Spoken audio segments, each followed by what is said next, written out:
I've gotten a lot of flack over the years for doing this shit, for liking weed and the Bible.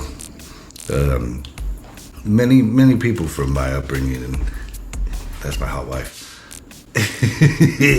Many people from my upbringing have disowned me. Obviously, it makes sense. I'm not like whining. I'm just setting up this next guest. That's fucking amazing. Excuse me, fudging amazing. Jesse Curlee is a superhero, in my opinion. He's like one of the best humans I've ever met. I can't believe I get to call him friend, and I've been so excited that he was going to come on here, because we always have the best conversations about religion, about Christ, about giving, about loving, about the things that we consider to be the most important parts of these stories about this figure, Jesus the Christ. Now, I'm going to just put it out there, because that's how fucking good this was, in my opinion. Like, it's a 4-hour conversation, and we go hard everywhere. From giving and the Bible and fucking patriarchy, which is kind of strange, and pedophilia in the church. I mean, it goes everywhere, but I love it, and I'm going to put it up unedited. It's completely unedited. Here's a 4-hour conversation with me and someone I consider to be one of the best examples of someone who's encountered Jesus Christ I've ever met. Word. He's 9 now. How? I know. Isn't that weird? You make great kids. Thank you. Thank you. Yeah, they're fun. It's been a lot of Roblox talk and Minecraft videos, but outstanding. Yeah, I try to be, if they're into something, I'm not gonna not let them talk about it, you know? Oh, yeah. So it's like, my parents, you know, the kids were like, sit down, shut up, don't be seen, maybe more of a... I've been thinking about it all week. I've been like so excited, like all day. This has been such a good thing for me, because work has just been hell. Oh, no. And so I love the distractions, and I'm just like, what? There's a name of a documentary on Netflix that I want to watch, and it's about the Mormon church, and like, it's like, keep silent and keep sweet, or be silent and keep sweet. Oh, yeah. About how the women are just like seen and not heard. And yeah. Kids, same thing. Watched it. Am I close on the name? Like, it's been bothering me all week. Yes, well, I'm kind of, Kate and I are obsessed with those things. So we just finished the Mother God one. Oh, yeah. Oh, yeah. I haven't watched it, but that's the weirdest one. My second favorite podcast, other than yours, last podcast on the left, they were talking about like, this woman is a genius and B, crazy. So, I haven't watched it yet. So. Yeah, the Love Wins one. Yeah, it's the Tiger King of religious documentaries. It's like, okay, it's even crazier than that. It's intense, and it's now. Yeah, it's still like going on, right? Yeah, it was like 2018. So it's like, you know, watching it. It was a real like stark reminder of how lonely people get. And how we can all fall into this trap of belonging somewhere, you know. And it was just like, ugh. So I recommend. Okay, I might be able to talk my wife into that. So yeah. Oh, totally. Yeah. Well, and she like, I don't give anything away but she turns herself blue and shit. Oh yeah. No, I've heard some of this stuff, and I'm just like, that's next level. That is top tier cuckoo. But just, yeah, we love the other one. You know, all the crap you watch while you're in COVID. Wild Country. Wild Country. Yeah. That's down the road, dude. I got to go to there. I was a camper there. Oh, wow. Yeah, because that's a Young Life camp. That's right. Yeah, That's right. so like I have no idea, but like in 2000, I actually attended there, and it was the craziest thing. Well, because for me, you grow up fundamentalist, and obviously, it's about piety. Yeah. It's about like love. It's about community. Yeah. And you pull into this camp, and it's in a tiny town, right? Like Antelope, Oregon is just like this tiny little, like smaller than Buckley, tiny town. Whoa. Um, and right when we get in, above the bus, there's like a mile-long zip line, and someone just bombs the bus on the zip line. I'm like, what the? This And is then gonna be the greatest week ever. we had steak every night. Oh, We had I love it. there was there was their sanctuary was like an acre indoors. So you walk in, there's like 3 90-foot climbing walls, like separate structures. And then there's just skate parks along the side. So there's like 20 half pipes on each side. And then there's like pools. It was like there's a weight room. Then they had a half a soccer field indoor at the back. You could go. It was insane. Can we go there now? Yeah. Like, what is the? I think what Young do I- Life is pretty lax, so I think we Yeah. can. I mean, all you need is like a hot dog stand and like. Yeah, I went to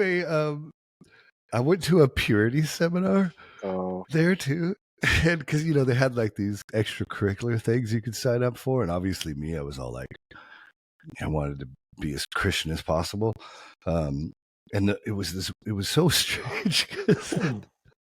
Not trying to talk over you all the time, or bogart all this, but like, yeah, it was so strange because there was a guy that was, I don't know why seminars are always sexually, like purity seminars are always taught by someone who looks like they should be in jail for something,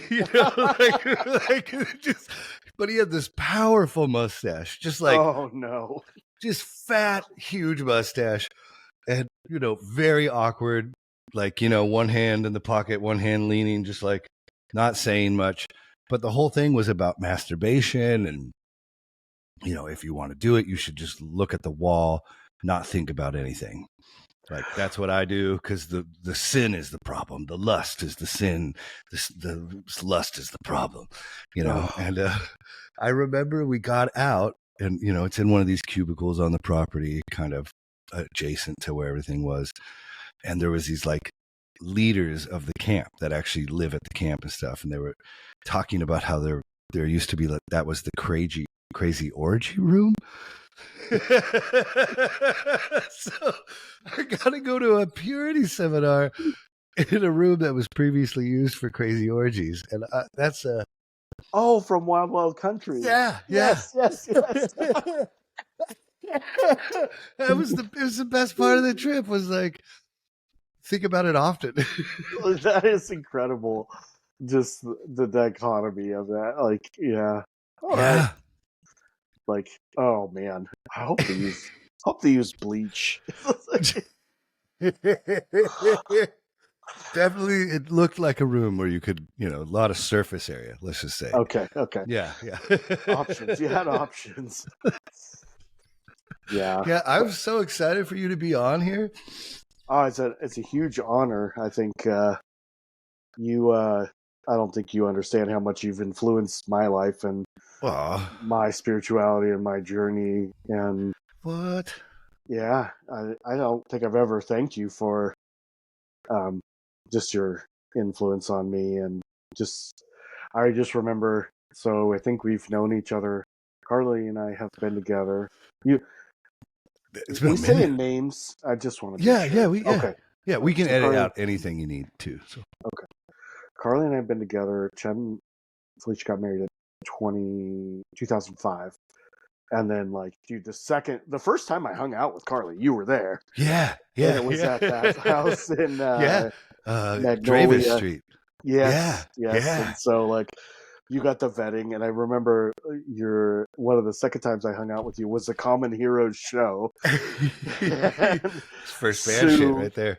Yeah, Sue beloved Sue like grabs me by the elbow and walks me down and gives me the talk about you better not be here to hurt sweet Carlie. And I loved your mom since then, and Yeah. I dug it.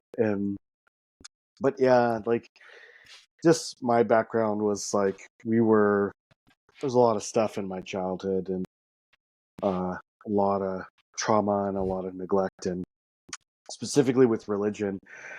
I grew up like we were like the heathen children that were drugged to church with my grandparents like twice a year, stuffed in some button-down shirt. And I was thinking about how I would describe this to you. It's like we weren't like the grandchildren that we went to church and all the other grandparents were like, "Oh, they're so cute." Like we were clearly wild animals in like button-down shirts and vests, and we're straight up just there for the cookies.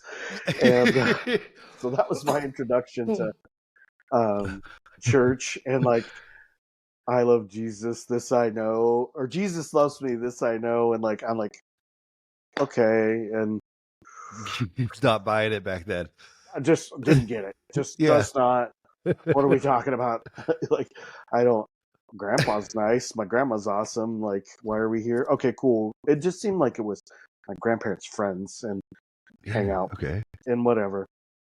So then we ended up moving from Colorado to California, very isolated, and which is why I think one of the things that draws me to Love One and Wild Wild Country and anything culty is that I look at kind of the person that was involved with us moving out there, and you look at what cults do, like resource control, isolation, just they're so closely aligned with domestic violence. Oh, Yeah. So we're out there, and then like everything reaches a boiling point. Mom looks around and is like, "This isn't cool anymore." Lots of abuse, sexual abuse stuff. Fuck. So we moved back in with my grandparents, and I'm around my grandma, my grandpa, and I just like my grandpa and my great grandma and my aunt Carla were probably like the three biggest shaping influences. And I love my uncles and stuff, and they spent a lot of time with me. But not having a dad, my stepfather completed suicide when I was 13. So I didn't have a father figure growing up. And so then my mom's coping mechanism was dragging us to church. Back to it. Yeah. Back full circle. Yeah. And then fully immersed and like drug there a couple times a week. And it was neat to see my mom make connection, and like there was like a women's group where it just happened that there was a couple of like grieving you've widows. always been sweet. You're thinking about your mom in this situation. You're talking about all this abuse, and you're still sorry. Keep going. No. But I'm watching her get like the support, and I'm like, isn't that like not to fast forward then, but isn't that what like church is supposed to be? Is like this small group of women supporting this new widow with 3 kids, And so, but then there's me over here, this like feral child, like having raised my little sister who's 9 years younger than me and my brother, and I get stuck in this youth group, and it's a pretty wealthy area, and so like I'm watching the videos, and I'm sure you have been subjected to this emotional torture of like the figurative of like, oh, the Christians are getting on the plane and the plane's taking off and the Christians get to leave and the world's destroying, and like you're stuck there by yourself in the airport because all your Christian friends.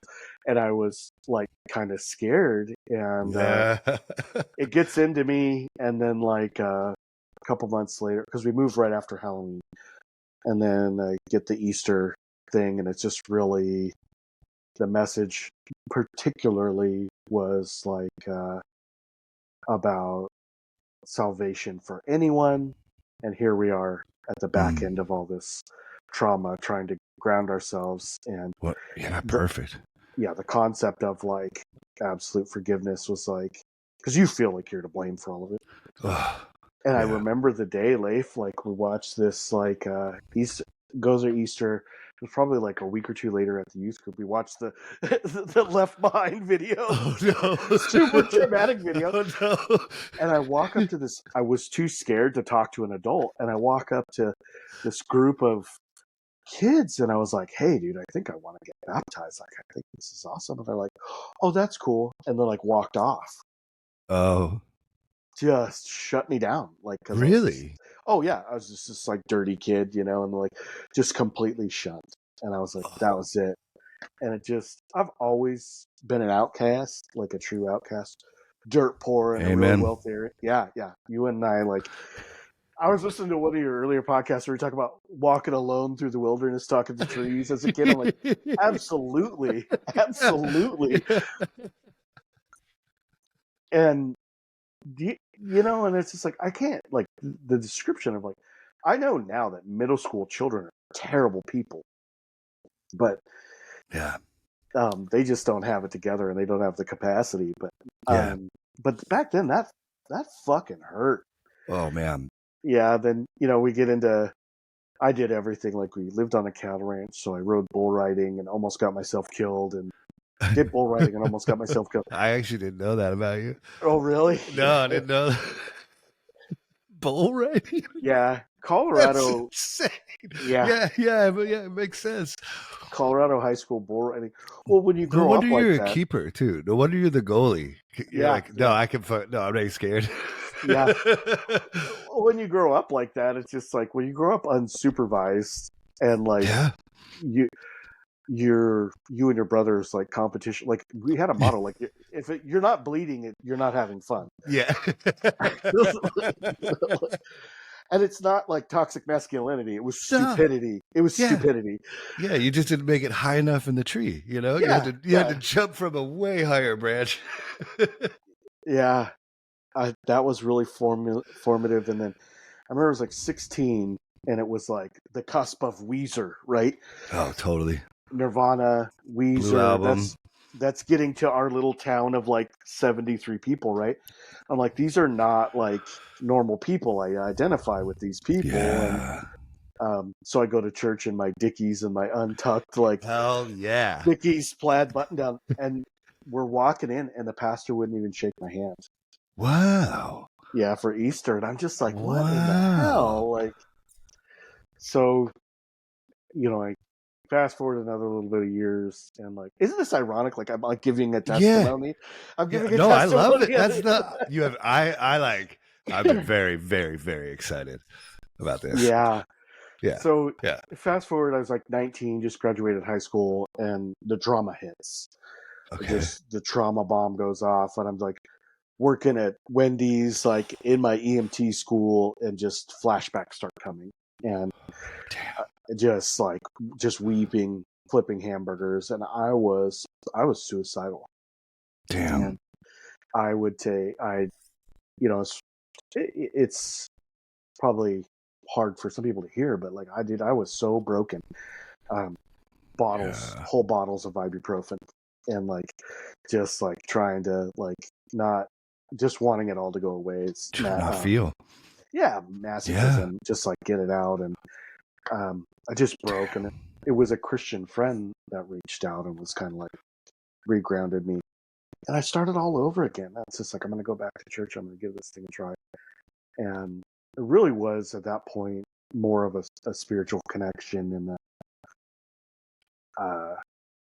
sense of like, I'm here for a reason. Like, I've been saved for a reason. I was saved from this for a reason. Oh, okay. Yeah. And now I have to start figuring out what it was. And obviously, it was still the Christian church. And I started to look back at the people that influenced me. My great-grandmother, I was just telling someone, 7:00 on Saturday morning, all summer long, she's waking us up and dragging us to mow all of her friends' lawns, and like community service, right? Yeah. Mow the cemetery, mow the Grange Hall, Yeah. and then she pumps you full of Wendy's hamburgers and stuffs a wad of cash in your pocket, and they're just like, okay, this service thing Good grandma. Yeah, it just doesn't seem that bad. And then, as I got older, I found out she was Catholic, but she was St. Francis of Assisi. And then as she started to decline mentally, my aunt started to take over, and realized this woman just gave.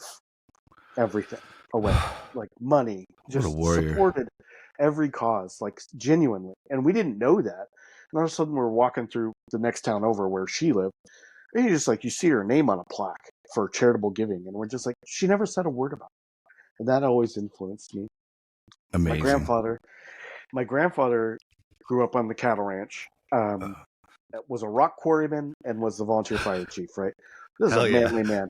I was going to say, it's probably really badly. Oh, dude, he had burn scars on his face from a couple of Fuck things. yeah. Yeah, he was all that was man. But I learned from him when his mom got sick. Like, he took me outside and he was telling me about it, and he cried. Oh, And that's just like, I saw the toughest man I know cry about his dude, mom. that's awesome. And it was okay. And Yeah. I remember like 3 or 4 conversations with him that really shaped me. And like, he just like, this toxic masculinity crap was lost on him. Like, he's talking to me. He's like, I had 5 kids. I got the easy job. I went and worked in the rock quarry 14 hours a day. Do you know what it takes to get 5 kids ready for school? Do you know what it takes to feed 5 kids, keep them from killing each other all day, and teach them to grow up being a housewife is hard. That's hard work. Don't ever discount that. Damn. And then the last thing that my burly grandpa taught me was, it's just like, I started at the fire department. One of my favorite stories is they didn't know who I was because my last name was not Walker, it was Okay. Curlee. And so the captain and the chief the chief knew who I was. He just didn't say anything because we fight against nepotism a lot, right? Oh, okay. And so the Sure, captain makes kind of sense. knew I was related to somebody. And this is in the late 90s. So my grandpa comes in, or I come in, and my grandpa's sitting at the table in the bay, just smoking cigarettes with the chief. And I walk by this whole table of people. My grandpa was the head of the board of directors and the Oh, retired fire chief. And so, and wow. he's sitting, his best friend is fire chief. So they're sitting out there smoking in the bay of the fire station. Everybody's getting around. I walk by and I was like, "Hey, Grandpa," and I just hear heads whip, and like they figured out immediately who I was, and it was the late '90s, so hazing came crashing down on Oh. me. I was physically assaulted every time I screwed up, and like I come in, my gear be hanging from the rafters, and like, Did you love that shit though? no, I kind not of at all. okay, no. No. Okay, I kind of like hazing. I No, think it's but hilarious. But what I did like is that because of their reputation, I was given a lot of opportunity to prove myself, and that was pressure. That's a name to live up to. Oh, because damn. my uncle was also a captain, so I was the third Oh, generation, okay. and my great grandfather was a fire chief, so I was the 4th generation to work there, the 3rd current generation to work there, Damn. and so I got to go in first on fires. I got to run equipment. I was 18, 19 years old, and got to learn how to drive, and so it was great. And I hear all these stories about my grandfather in the community, my great grandfather, and just what great people they were. My great grandmother was beloved, like my grandma, everybody was just beloved. And we're talking about, I started the same time as this lady named Katie, and she was tiny. She was 5'2", marathon runner, really like Oh, that lean wow. muscle. Yeah. And my grandpa was like, I don't remember how the subject came up, but we were talking about women in the fire service. That department at that time had 2 female professional firefighters. And so they're kind of like getting on the beginning edge of this. And my grandpa told me, he's just like, if you can do the job, you can do the job. It doesn't matter who you are. You all look the same in bunker gear. And yeah, like when you could see What this much as someone, right? yeah. Yeah. It's just like this tiny marathon runner's dragging every guy that I'm dragging, Yeah. carrying everybody I'm carrying to Damn. get me out of a fire. That's Impressive. picks the biggest guy and carries the biggest guy down the ladder. And so we're just like, okay. And so that was formative. My aunt was just an ass kicker her entire life. My grandpa supported it. She wanted to play Rad. baseball. She didn't want to play softball. She wanted to play baseball. Hell So yeah. my grandpa put her on the baseball team, and being who he was, they were just like, well, and he's like, she's going to be your pitcher. And she pitched for 2 years on the boys' high school baseball team or something like that. That's amazing. So I got to see all these people of faith, like really putting rubber to the road. Also learned a lot of dirty jokes from my grandpa. What? Yeah. Damn, that's cool. Yeah. So that's like how that kind of like wanted to get away from Colorado, moved up here, was in a relationship for a while, didn't work out, met Carlie, met you. Yeah. Yeah. We started hanging out, and then Carlie was obviously very involved in the church. Got to Yeah. start doing things like going to Mexico, which is kind of the beginning of your Yeah. origin That's where story we with met. Carlie. Yep. Mm-hmm. Yeah. And Try to tell people about Jesus. I went to eat tacos in the desert. The tacos are pretty like yeah. that. Yeah. I'm obsessed with that culture now. So, Oh but yeah. yes, I love that's, yes. So you move up here. That's when you meet her. Yeah. Did you start, was the church that she was going to, was it similar to the church you were growing up in? No, after like kind of like that experience where to go back to like after I was trying to recover from all the trauma and stuff, I was trying to fit in at churches. I just never fit in a church, and I just never could connect. And I was always that young punk rock kid that just like, they were just like And eye that wasn't rolls and really, like, yeah, they didn't like that back then. Now no. it's fashionable. Oh, If you have tattoos, they'll put you up on the worship team. But like, yeah. I got kicked out of worship team because I was wearing a band guy, there was like a band I liked shirt, and one of the persons was smoking. And so like I was just that's around the same time this I think you're talking about. It's like like tattoos, like they wanted you to look really as white as possible, I guess you could say. Yeah, you didn't have that clean. You didn't have that button down and that short haircut, and yeah, and it was just it didn't compute. Yeah, and I just I'm like, acceptance and love, and your example of faith. God damn, your family of badasses. I didn't get it, and then I anyway. So I'd always considered myself like Christian and saved, but I just like, even to the point of like, well, if you don't go to church, you're not Christian. And I'm just like, but what if I can't tolerate these people? I can't go to a building where I'm supposed to like be fitting in and like, and just be ostracized and shunned. Yeah, and like complacent. And it's the worst small town, like, politics. Neck biting, whispering behind, like. But unfortunately, isn't that the same for all churches? That it just seems like it must be. And I think obviously Carlie, Carlie was such a positive influence, and getting involved with her family. Yeah. Her mom is similar. Yeah. Rubber meets the road, shirt off your back. Yeah. Her stepdad, like, I hear the stuff that her mom does, like behind the scenes, like, they went and did all this stuff to go help this family member who was hurting or sick or needed help with rent or whatever, and never says a word about it. And it's just like really the spirit of like bringing everybody up to the same level. So it was awesome to kind of be adopted into that family. But it's the same thing over and over again. It's like we go on. The one that broke me on that one is Carlie and her good friend Kim led a mission trip to Mexico. And it was like, and I don't want to assume that it was like, women are leading this trip. Like, so, but strangle myself with my But it was just like, I remember we go on this awesome trip, and we come back, and great, love the Mexican people. Like, I'm like, really, like, who's this for? Like, I come away better from hanging out with these rule. Yeah. Oh my. Well, and the people are just absolutely my favorite. Wonderful, gracious, robust, like, loving, hilarious, strong, fucking grounded. I remember, and me being me, like, I remember riding in the bus, and we're riding through one of the neighborhoods, and there's this little grandma sweeping the dirt in front of her house. And this kid's like, why is she sweeping dirt? And I was just like, oh, yeah.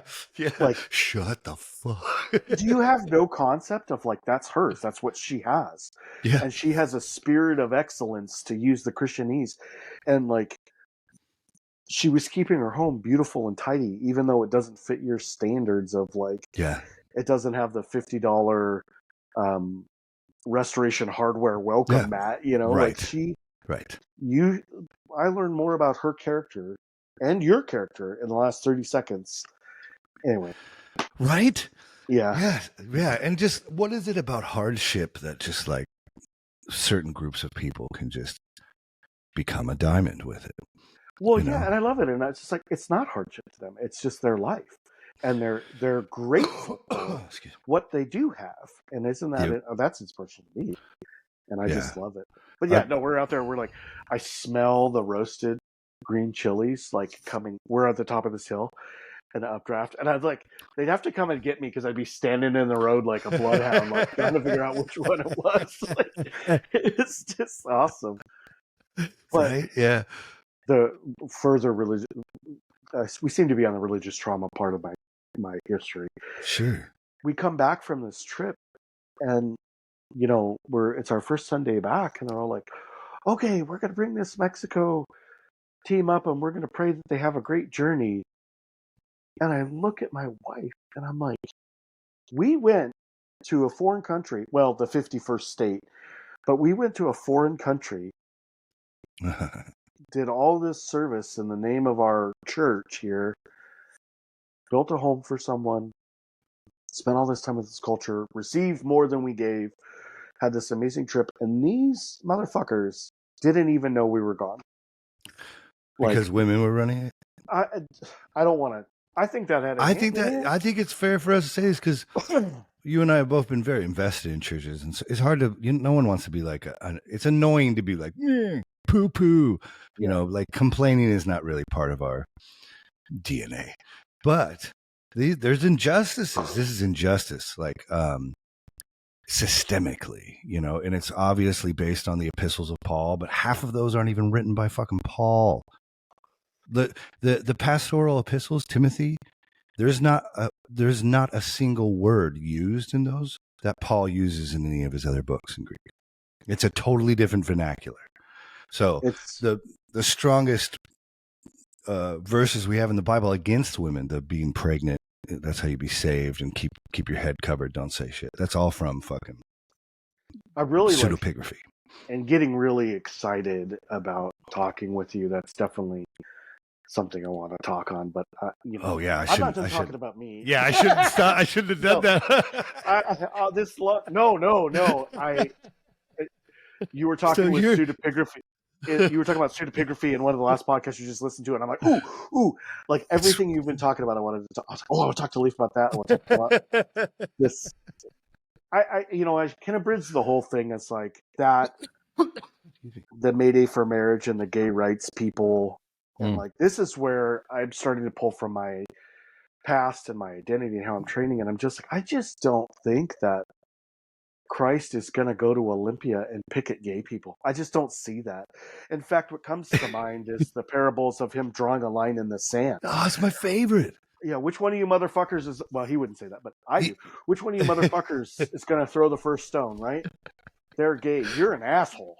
Like, hey man, you know, like, what's the issue here? But yeah, we leave that church. We come up to North Bend. We start going to a church there. Get really invested. I started back at the fire department. Yeah. Start processing at the heavy encouragement of my wife. Really started hanging out with you a lot, and one of the things that I appreciated about you is being surrounded with all this conservatism. Is that you were never afraid to ask questions, and like you got in a lot of trouble. No, it was so awesome. I was like, I love you so much. You walk in this thing, and there's pastors and everything else like that, and it's just like you threw a stink bomb, a shit grenade in the middle of the room. Just, well, what about this? You know, well, why do we hate gay people? And like, I swear you would almost like back into the, just to see people like fight over it. Um, but I was like, fuck yes, like, and I just remember you turned me on to Ravi Zacharias Yeah. and Yeah. Ravi Zacharias' podcast. Probably the one.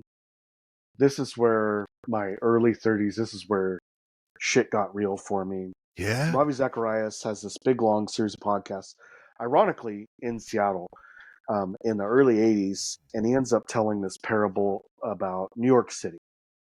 This horrible story of this mom moves from the Midwest, tries to make her big city life, gets sexually assaulted, gets raped, and gets pregnant.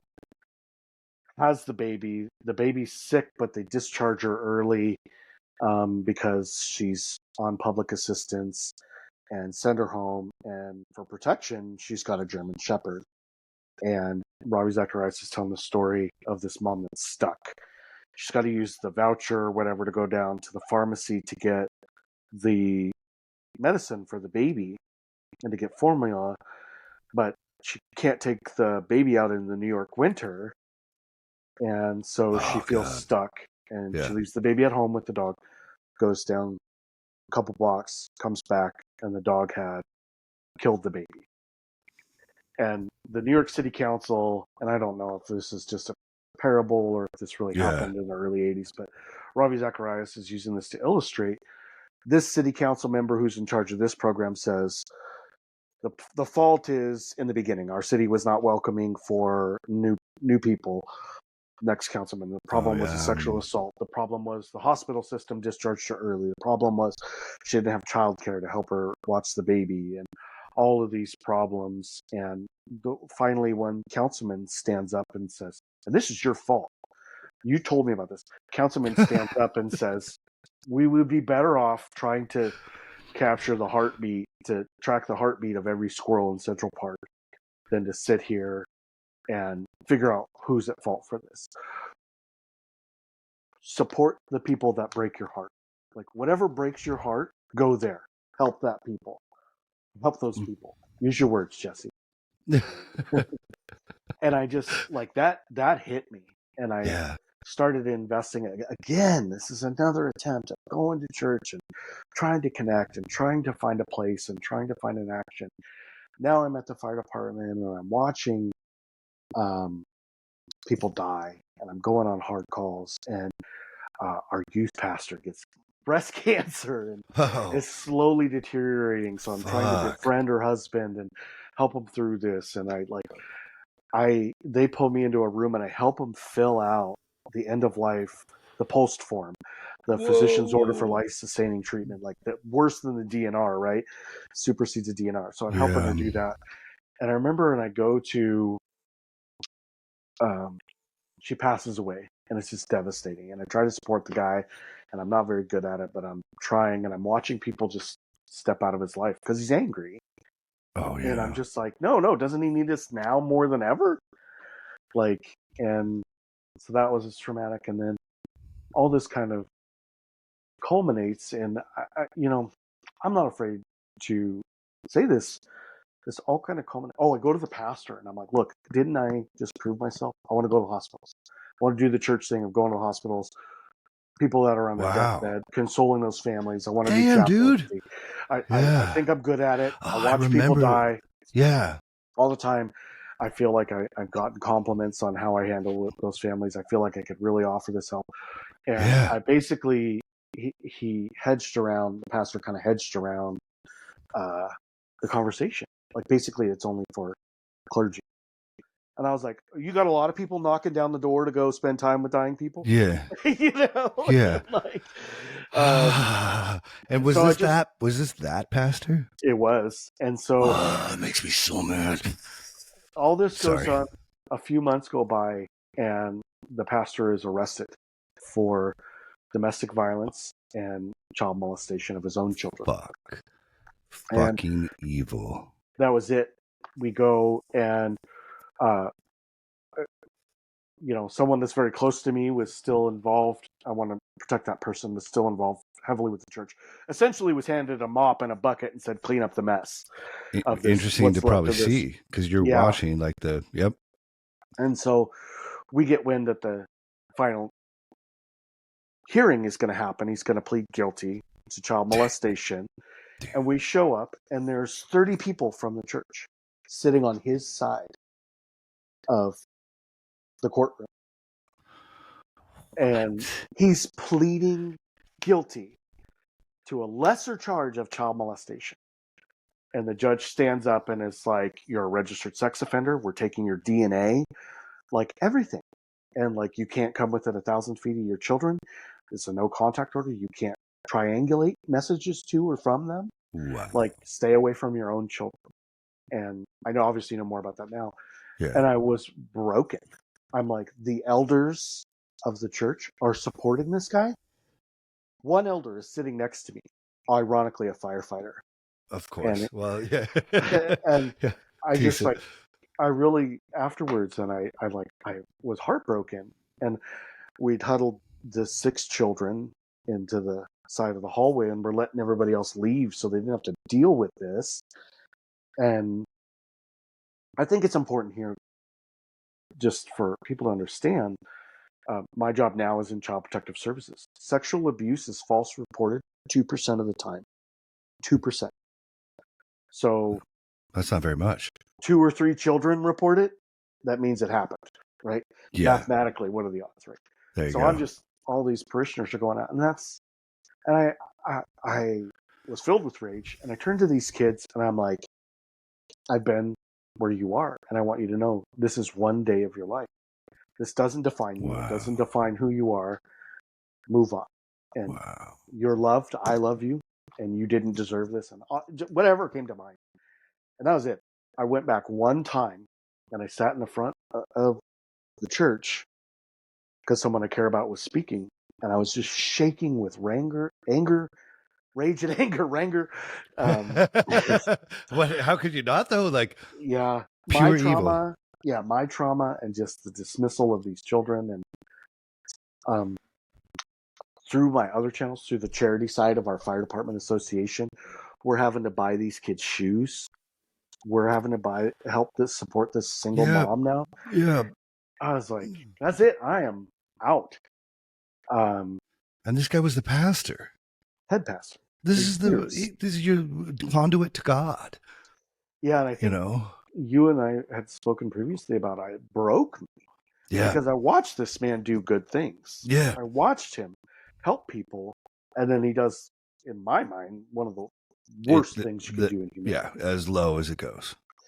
And I just I was able to settle pretty quickly on, it was him. He's a piece of garbage. Like, to this day, I ran into him later. Oof. Actually, I ran into him before the trial, and I had started. I can't believe you didn't slap him in the face. It was better, Leif. It was better. I found out when I was 34, I have a respiratory issue. Couldn't be a professional firefighter. Went back to college to do social work, and I ran into him at Trader Joe's, and I was trying, and the whole thing was just like, we were being told, don't fuck up the investigation. Don't fuck up the criminal investigation. Don't confront him. But I just remember, I wouldn't shake his hand, but he was like, oh, what are you doing? I'm like, oh, I'm taking some cause classes. What are you taking the classes on? I'm in a child abuse class right now. It's about child sexual. Ghost white, Leif, ghost white. And he's like, okay. And he turned around and walked off. I was like, he didn't know that I knew, but I think he figured it out real quick. That was one of the great lights. So,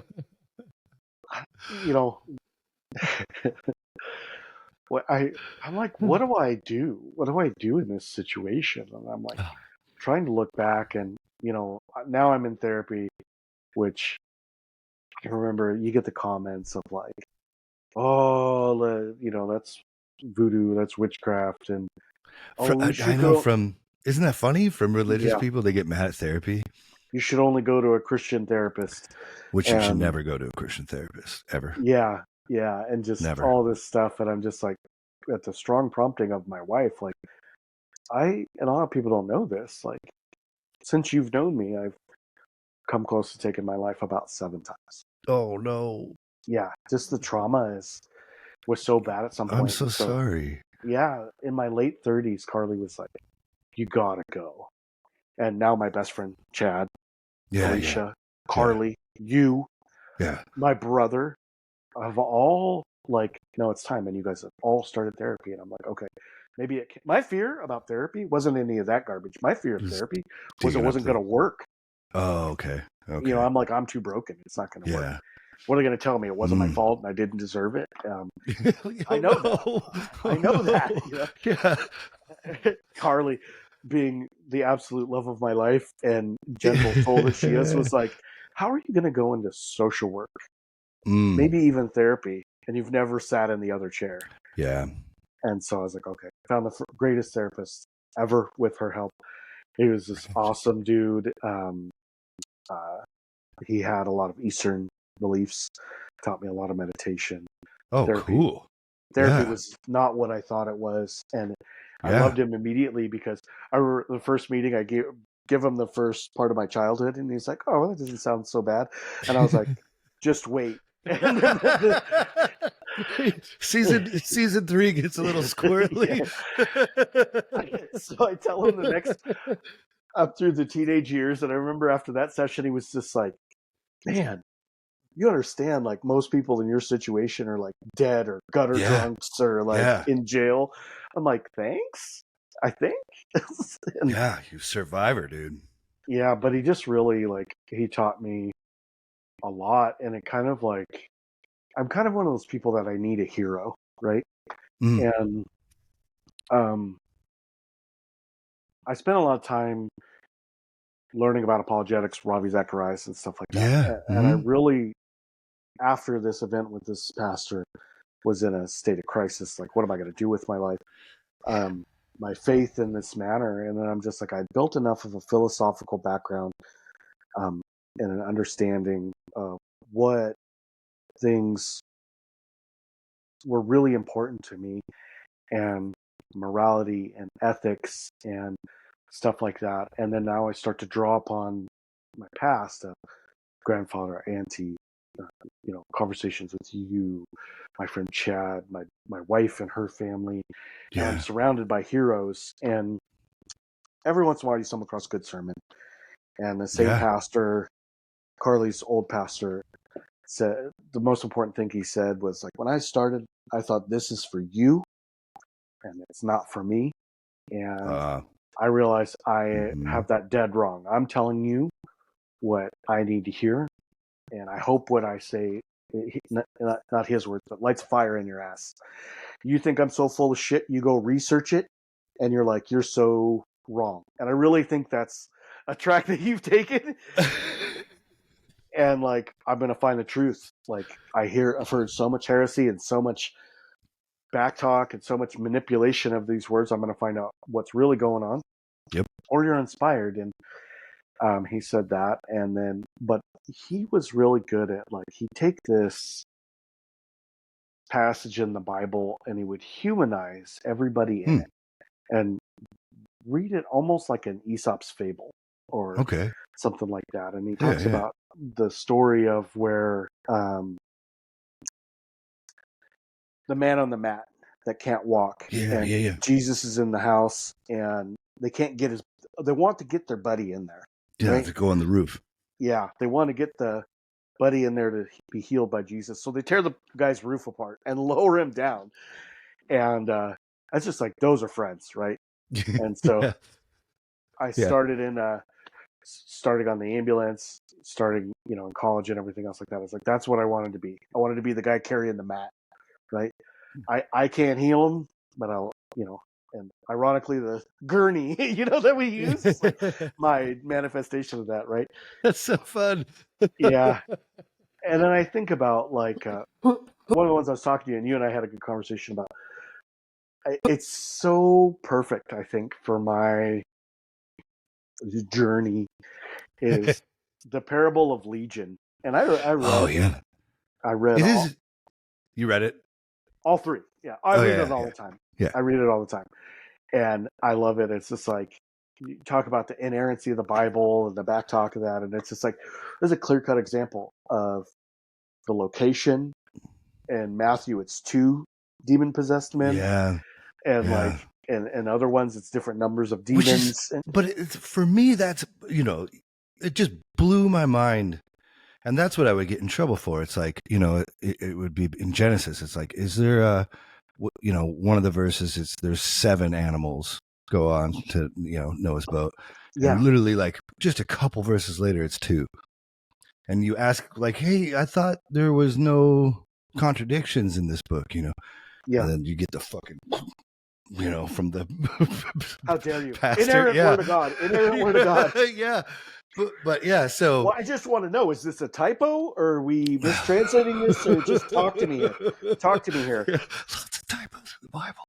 Oh, dude, and I I love some of the stuff you've done in your podcast, and you and I both know the Christianese of like exegesis and like really drawing through it. And I was listening to, is it Brianna that was in Amsterdam? Brennan. Yeah. I love like you're just like the discussion of translations and this, that, and the other, and I love it. And it's just like the story of Legion is fascinating to me. Like Brennan, like the demons fascinated me. Yeah. But I'm out here in life trying to find a hero, trying to find an example to follow, and searching for trying to ground myself.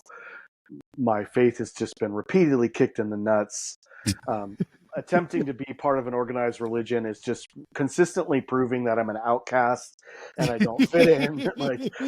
And so I'm on the edge of just like giving up on the whole thing, and I'm going to go into this introspective journey and find out what the fuck it means to me. Yeah. And so I think of this journey. Amen. Sorry. Yeah. See, you're a positive influence on me. Oh, man, you got me riled up, man. I want to do push-ups right now. But I think about this story a lot. So about 12 years ago, I started on an ambulance in Tacoma. And I love reading this story, especially the Luke version, because it really paints a picture of the man that was possessed by however many demons in whatever town. They were sick of this crazy asshole. They're like chaining him out. And he's breaking chains. And they put him on the edge of town and like, get this guy out of here. We don't know how to deal with this. And I'm just like, but I want to humanize that, right? And my inspiration for Christ is just like, nobody wants shit to do with this guy. Yeah. It's kind of like getting woken up at 4:00 in the morning to go pick the schizophrenic up out of the middle of the street. And I think of this parable. I have a call, and I have to be, I'm trying to be respectful, so I'll say patient. We have a patient that is at a police station that is in emotional crisis, schizophrenic, fighting everybody. Took 4 officers to arrest him because he beat up his mom, right? Patient is a known paranoid schizophrenic.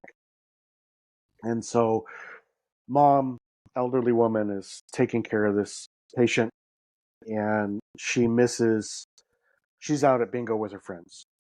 This is the city council thing, right? She can't go have dinner with her, can't have lunch with her friends, because she's between these 6-hour windows of his medication. Well, she's overdue by like 2 hours. And for whatever reason, he's on a medication that is not very long lasting, so it starts to lapse. What's this patient's paranoia? That he's going to be poisoned to death. Oh, so mom comes back, gives him his medication. The demons have already started in his head. Right, yeah. And so he cheeks the medicine, waits till she leaves, and spits it out. This goes on for 2 or 3 days to now he's in full-blown crisis, convinced his mother's trying to kill him. He's flipping bookshelves over, and they just arrest him for his safety. They're not going to charge him with hitting his mom, none of that. But they got to get him out of there. He's destroying the house. So they take him to the police station, and they're like, he's not arrested. He's not in jail. We don't know what to do with him. He's got to go to the hospital to get stabilized. So they call us. Leaf, and it scares me, because the young man that just died in Aurora, this is how that started. Only we knew this kid was crazy. He wasn't even speaking comprehensible words anymore. Yeah. But there's 8 of us trying to get him out of the Hannibal Lecter chair. Oh my God. 8 of us. And he was maybe 120 pounds. I can't even imagine you having a problem moving anyway. Mental illness. The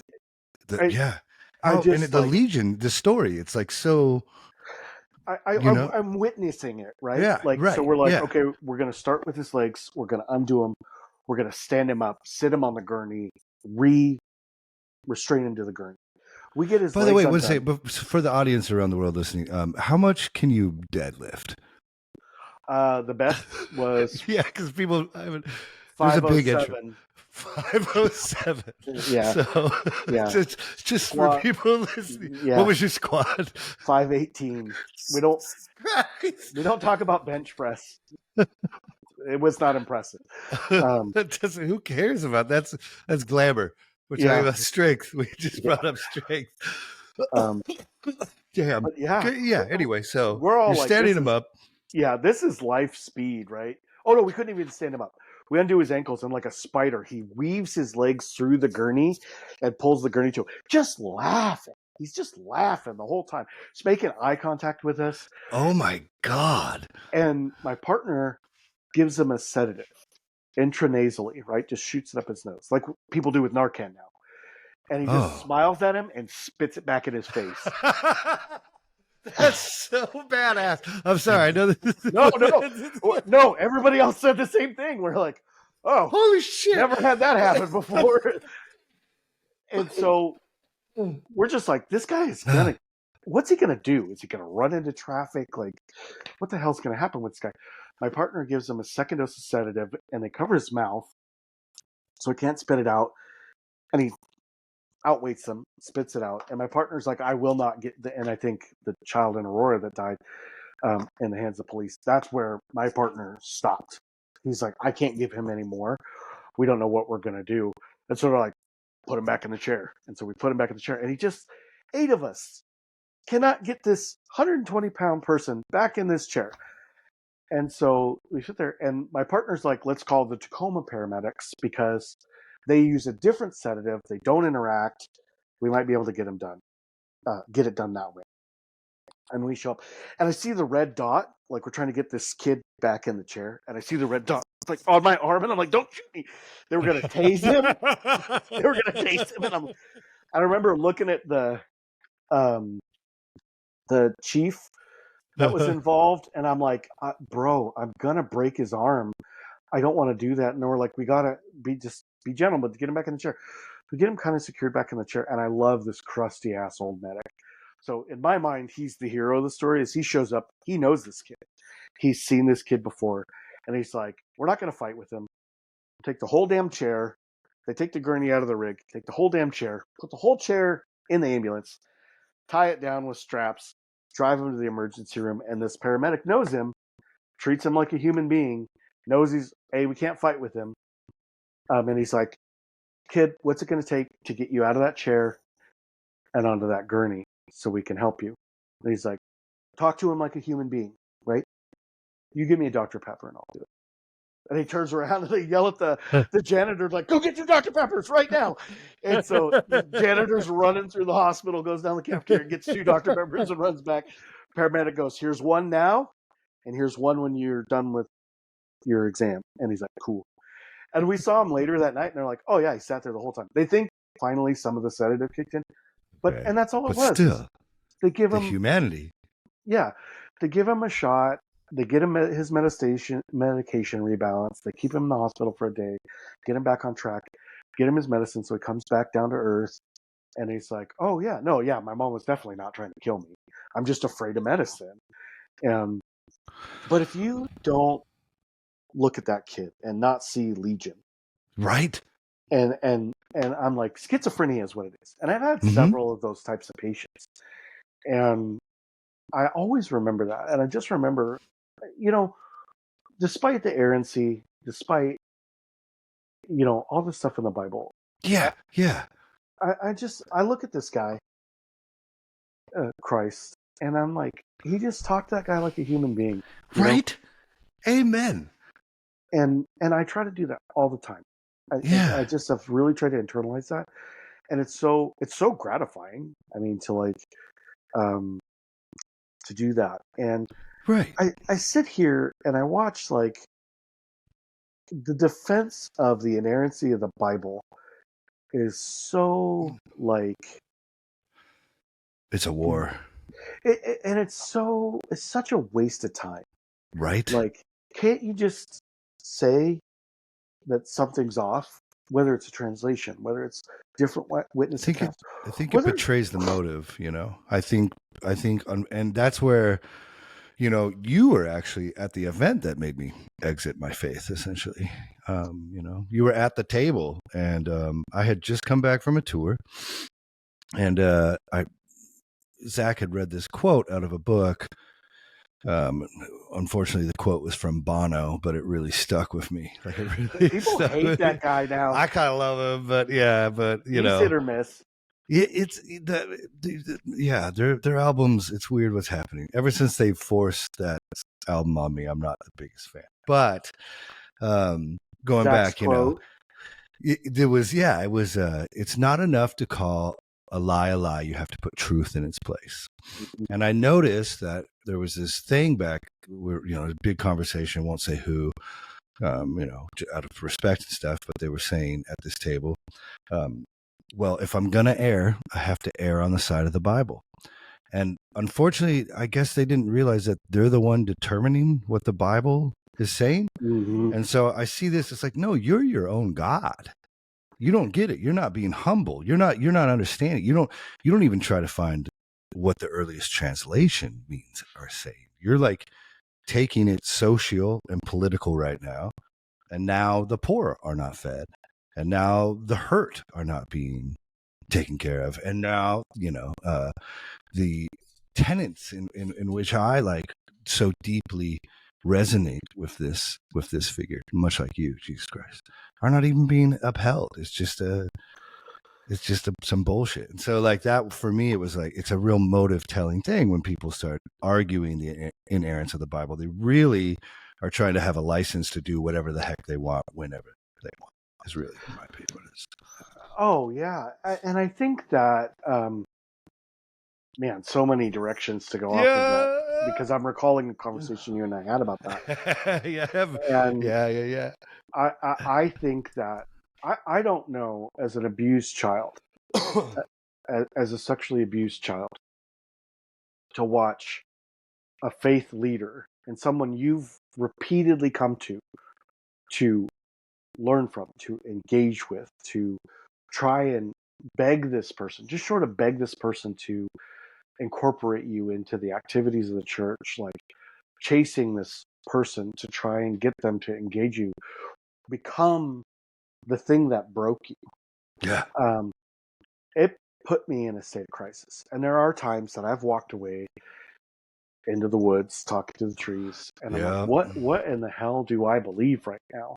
And for me, grounded in the philosophy of, like, from the math of something can't come from nothing, and on and on and on, all the philosophical arguments for a deity helped shape what my new faith is.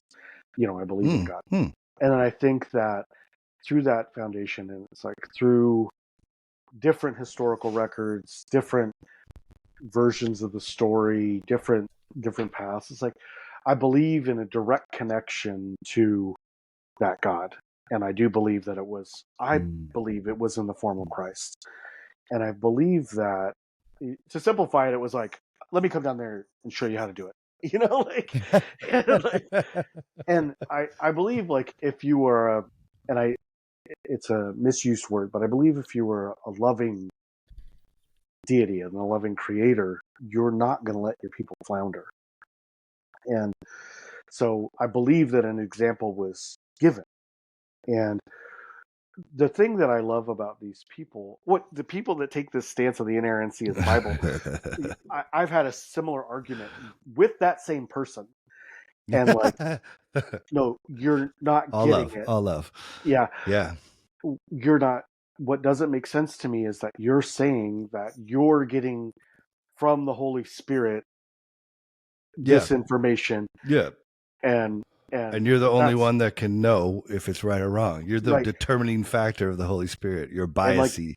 Yeah, you phrase it as you are your own God, and then, like, I worded it differently. I came from my philosophical background of, like, you are deciding what is truth and not truth. And the thing that I talk to all people about. I love it. My favorite question is, Leif, is there such thing as absolute truth? Oh, that's a Ravi Zacharias thing right there. And then you Yeah. strong tie them. I believe in relative truth. Okay. All the time? Well, if you go towards a black hole, time's going to go a lot slower there than here.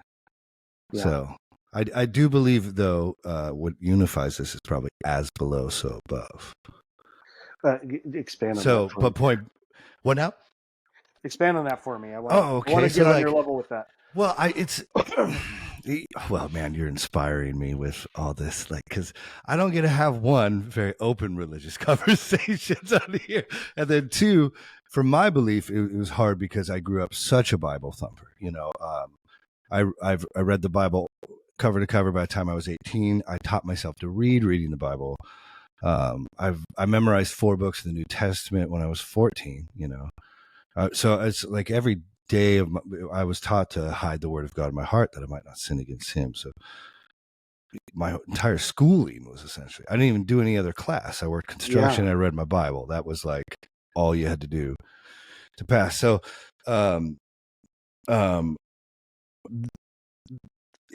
knowing the story so well, you kind of can watch them come to fruition in life in this way, like you're saying, like the strength of this kid, the weirder part, that like the way to fix that situation, and maybe even what this Christ figure was doing is humanize them, sit there in that moment with them. How long did it take to figure that shit out over time? Yeah. You know, that this is how you do it. Just get down. So there's these things that are so potent about it that I imagine that we have to be kind of getting some of this shit right. So as below, so above, which is like that satanic thing, but it means that the methods that God might use will be the same we use, will be the same a microbe uses, to be the same that the gas moving behind that the microbe is actually floating on top of will use.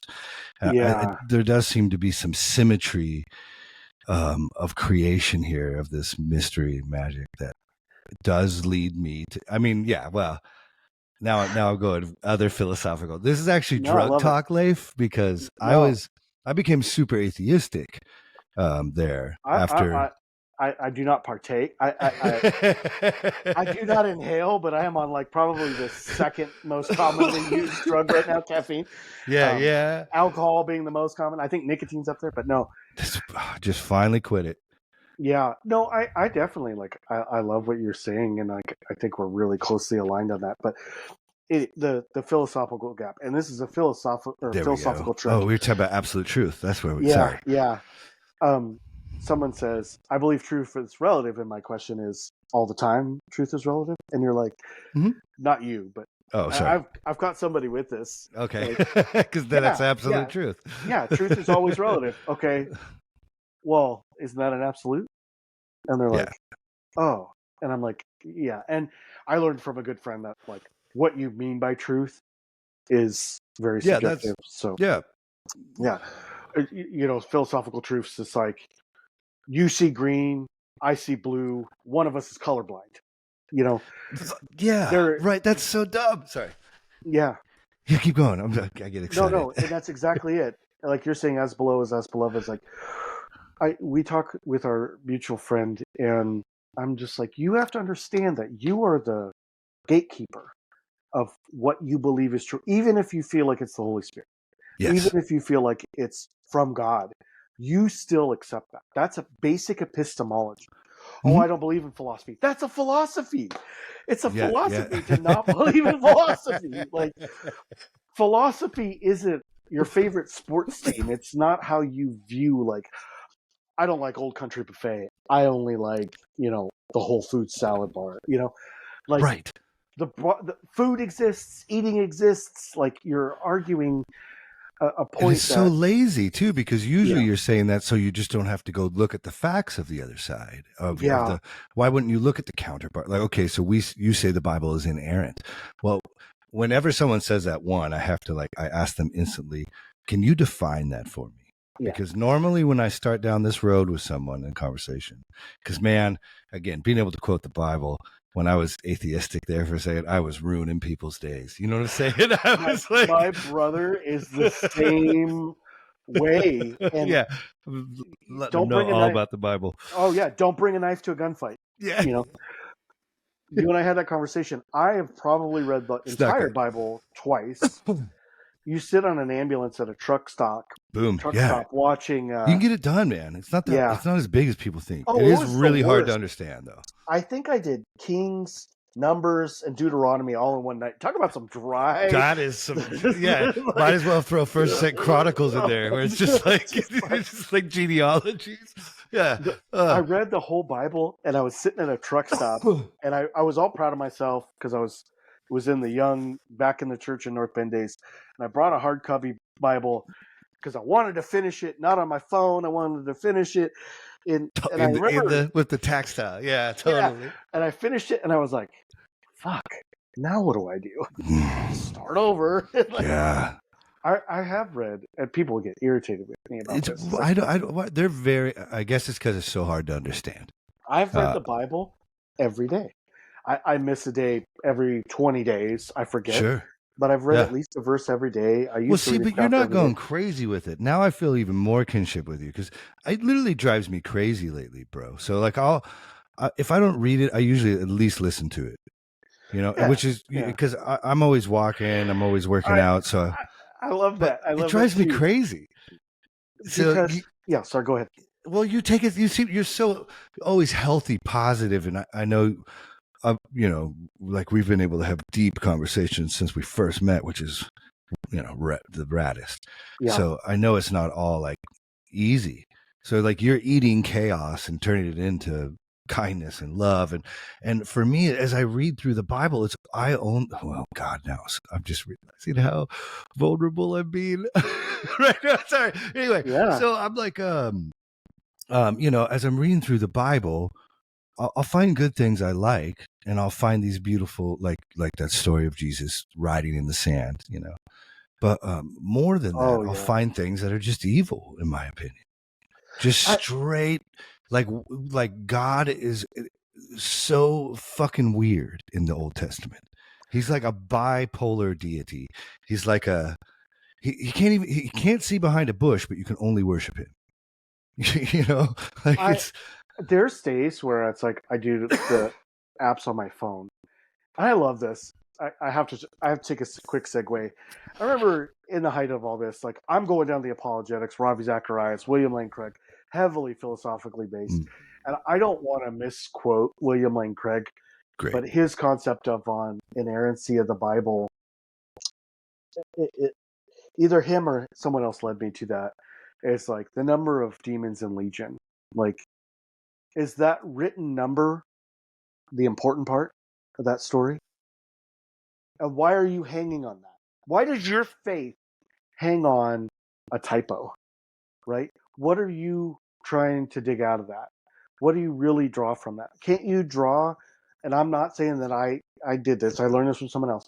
Can't you draw that a man traveled to find the craziest motherfucker he could find, sit down and chat with this guy, and treat him like a human being and watch him transform? You can't draw that out of there. You're hung up on nope. Two guys, nope. One guy over here, nope. Inerrant word of God. Why? Why is it inerrant?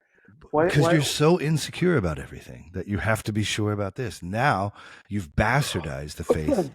You don't know God. You've become your own God, and you're wreaking havoc on the entire world. Amen. See, that's so. I'm like, sometimes I'm just like, tax every church because they only help their community anyway. They're only giving to the community, if that. It's usually, unfortunately, the most shut down, dogmatic, echo chamber-ish. It's a perfect term for it. Echo chamber. Right. And I have friends, that's not every church. Like my buddy Gio, you remember Gio? He's been around for years. Yeah. Common Heroes fan. Now he actually is a brilliant musician. We played in a bunch of bands. Did he drive the Mustang? No, yeah, totally. Yeah. Yeah, that was Yeah. a while ago. That's my joke, is he was the only Mustang driver I could tolerate. Yeah. Well, his church down here, they have 3 food trucks that go out Oh, every yeah. day, and just Yeah. it's all for the homeless. Yeah. And it's like during the pandemic, they shut down their sanctuary and made it like a spot where kids could be dropped off. They had the sanctioned like plexiglass that they needed, and like 40 desks, and a single mom could drop off their kid with all their homework, and they watch and help them. It's like that seems to be what this like like this unconditional love that Christ was showing. Yeah. What like I yeah, but 100%. yeah, why can't You we get, focus on that? We can't, because we're arguing about Calvinism. yeah. Because It's like you've heard me argue about that with people 600 or 700 times. No, it's those people, and I love, like, you said that. Oh, you said it. I my job in child protective services is not what people say; it's how they say it. And you said, oh, sometimes I listen to it on my walks. I listen to the Bible on my walks. And there was this step down in your inflection, right? yeah, Almost like you view that as less than. And I love that, because it brought up, it's like through this learning about inerrancy and about, because I struggle with that too. And I'm like, well, and William Lane Craig and some of his understudies brought, well, hold on, let's not throw the baby out with the bathwater here. When we say inerrant, we mean the teaching. Okay. And this is an oversimplification, and I am not making excuses for people that defend inerrancy. No, the Bible has many contradictions constantly. Right. Yeah. So, but what I just giggle, because I'm just like, so this is the thing I was really excited to talk to you about is, you and I both know, and probably everyone that you speak to about this and your listeners and everything know about the Holy Spirit, God, Son, Holy Spirit. So when we read the Bible, we're, in my understanding, my simple brain understanding, we're trying to access the Holy Spirit. We're trying to learn about closeness to God. We're trying to enhance that understanding. And I love the way that one of these guys, William Lane Craig, says it's the Holy Trinity. And I can't use the big word of 4, but it's not the quadrinity, right? It's not God, Son, Holy Spirit, and the Bible. It's not in there. Oh, right? yeah. That's not in conceptually. This is a tool, right? This is a very special. This was my grandfather who I talked about. This was his Bible. That's rad. What I got of his. It's a tool, and it's like you talk about commonality as is above and as is below, and it's just like that's what I just had to learn. And I'm like, I'm not going to be hindered by the over application of it. One of the things I loved listening to you and Brendan talk, the feminism of the Bible. I learned this from my grandfather. I learned this from one of Carlie's professors. I learned this from a lot of reading. Some badass bitches in the Bible. Who was, I think I could be wrong. Do you know, you're better with that. Do you know the percentage of miracles that involved women? It's more than 60%. I can figure it out right now, but I don't know off the top of my head. While you're looking, who was the first person that discovered Jesus when he was raised from the tomb? Well, it's different in a couple of them, but Mary Magdalene, the women are in, right? 2 or 3 of them. Yeah. The women. So, who did Christ defend when he was drawing a line in the sand? What percentage of miracles in the Bible involve women? Yeah. He's defending a woman, the woman at the well, just that stuff. And it's like, how could you be? I mean, it's a lot. It didn't give me a percentage, but it's like, yeah. How can you be misogynistic? How can you be non-equality based? How can you think that women are less than? How can you ascribe to be silent and keep sweet? How can you do that when the guy, cutting the path was so feminist, right? And you talked about it before. Women weren't even allowed to testify in court. Yeah, so like these stories are still, like, let's assume that over the years the Bible was being translated, transcribed, written down. And, there's a lot of manuscripts, codexes of the Bible. There's like 5,800 from antiquity, but the Jeez. majority, 80% of those come from like the 1600s. So it's not exactly close to the source. Is that We don't. like Luther printing press era? Yeah, I believe. But Luther. even before that, even right up before that, because like in the 1300s, there's just we find them still, like manuscripts, new manuscripts. Mhm. Like Nag Hammadi was recent, which is like even more important than the Dead Sea Scrolls, in my opinion. That was like 1985. So it's Okay. like we're still finding there's a priest, and he's been buried with like some scrolls that are important to him, and Oh, now we have cool. this.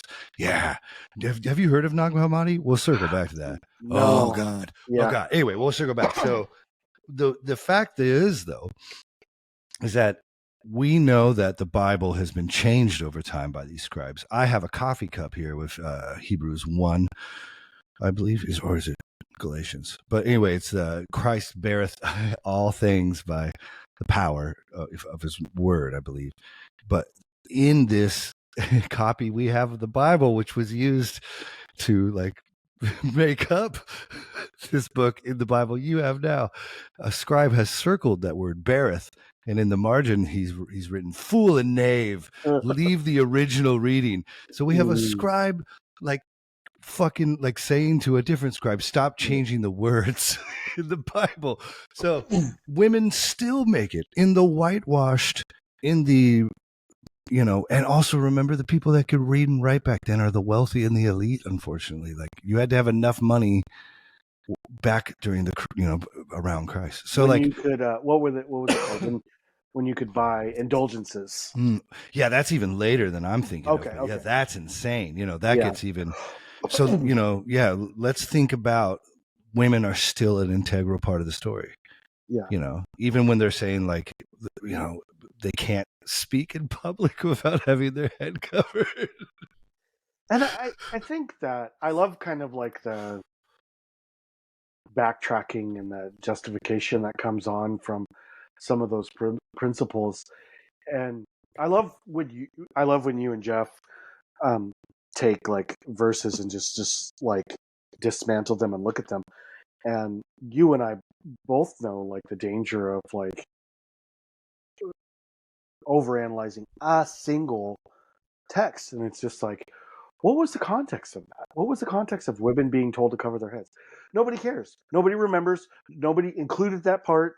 Nobody wrote that part down. Nobody sure as hell is exercising that. Like, Yeah, how I look at women aren't allowed to teach according to Paul. I love it. So I love that William Lane Craig really calls out a lot of people on that. Like, I think you and I were talking. It's just like, here's this guy that inspired me that philosophy is a solid foundation for Christianity. And when you understand and attempt to understand epistemology and truth and everything else like that, the Bible is the instruction manual. It's just like, are you reading the Japanese part? Are you reading? This guy, and he teaches in Dallas. And very early on when he did his podcast, you hear these people stand up and ask these questions. And, what about women being pastors? And it's like, oh God, here's this guy. It says the only thing that I've ever found, like he's got a doctorate in theology, not from any U.S. like from like Germany where they like the history of like whatever.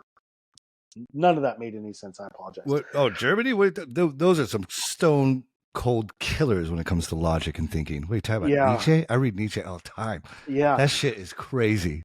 But they are like, we care about truth.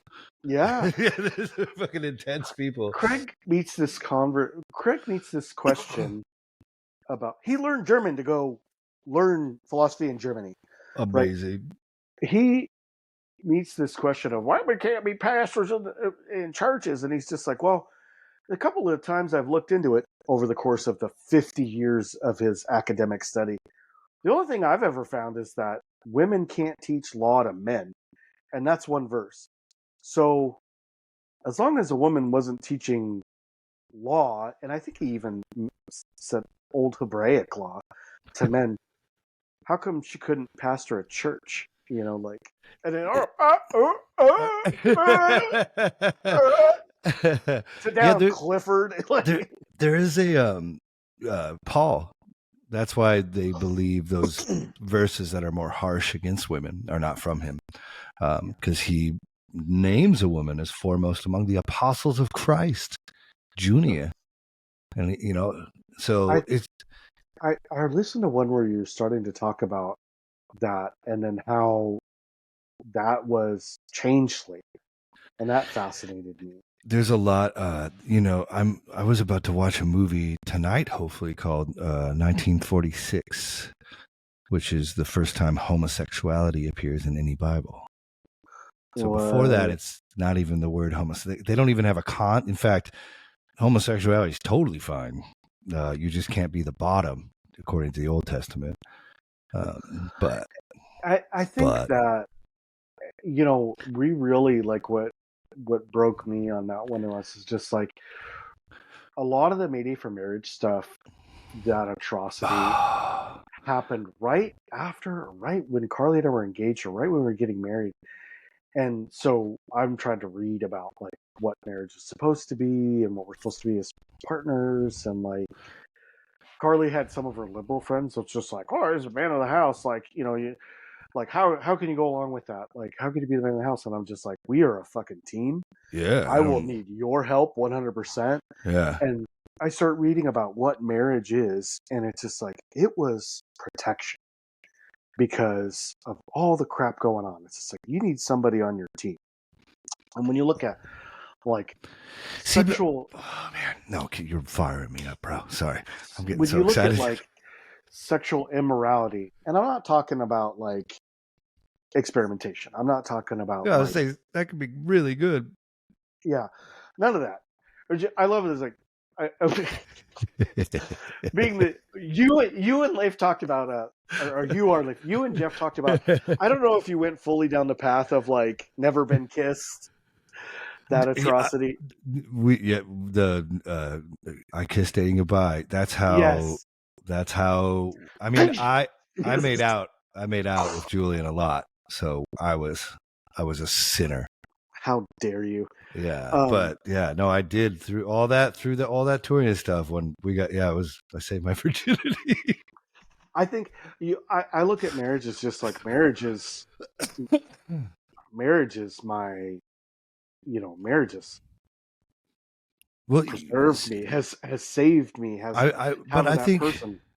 I think so too. Like mine now, having it being later in life, getting through all the, not being allowed to date personally for me, it caused a lot of problems in my relationships. Like they were way different. It took a lot of therapy for me to figure out who I am. But you guys are great as a couple, and marriage. I couldn't date. I couldn't date. Nobody wanted really? this. That's crazy. Like, that's my joke. That's my joke about Carlie. I was like, she has terrible taste in men. That's the only thing wrong with her. No, the first night we met you, everyone was like, except Steve, he was pissed, but everyone else was like, that guy's really cool. Yeah. I wanted to finish my thought on marriage. Like yeah. When you look at marriage and it's this covenant and it's this protection, and it's just like, much like today, you have the world trying to destroy itself. If you can latch onto that person, if you can have that safety, if you are going to bring children into this world, to have a team to do it. Yeah.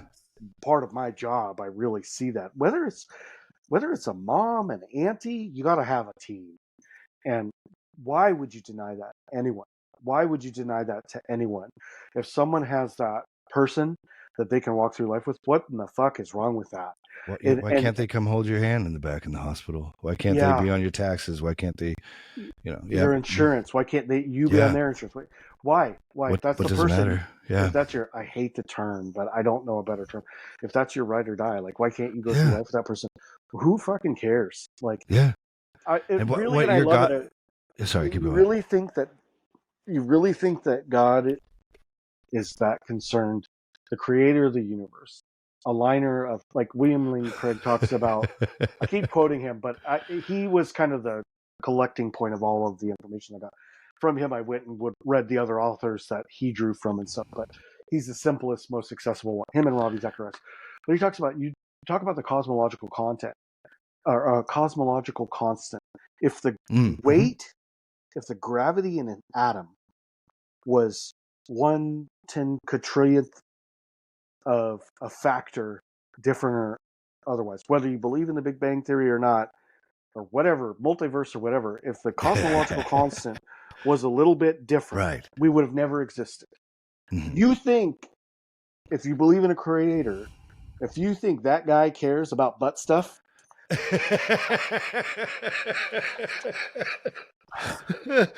Smoker Cough 100 right there. That was level 100.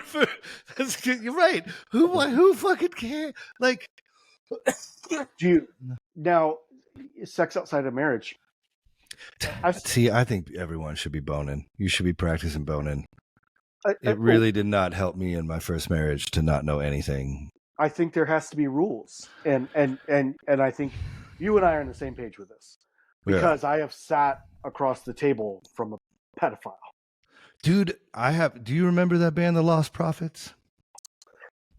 I remember hearing about them, yeah. So that's my buddy.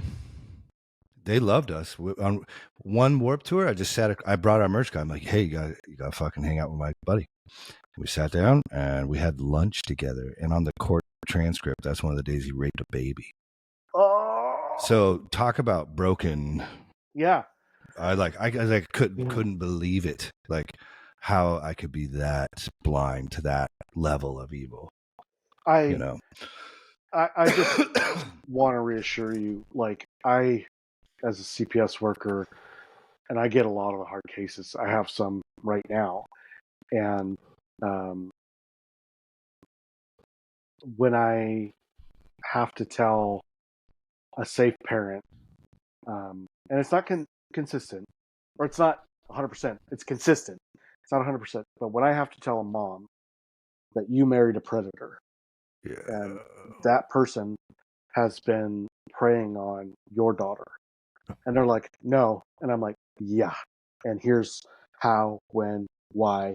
He waited till you were at bingo. He waited till you were at the grocery store. He groomed her for years. He did that. People that live under the same roof are just like, and then I've learned to preempt that, like, because I know what's next. The guilt is what's next of how could I let this happen? Like, no, that is a predator. That's a predator. That is a rattlesnake. That is mountain lion. That is in their blood. All they do is harm and kill. And so the deception, I want society to know that. Like, you cannot feel guilty about missing red flags because they are so good at what they do. I had a detective point out to me, this man moved up here to marry this woman from California, and she felt so guilty about it. And he's like, he did the math. He knew you had 2 teenage daughters. That's why he contacted you.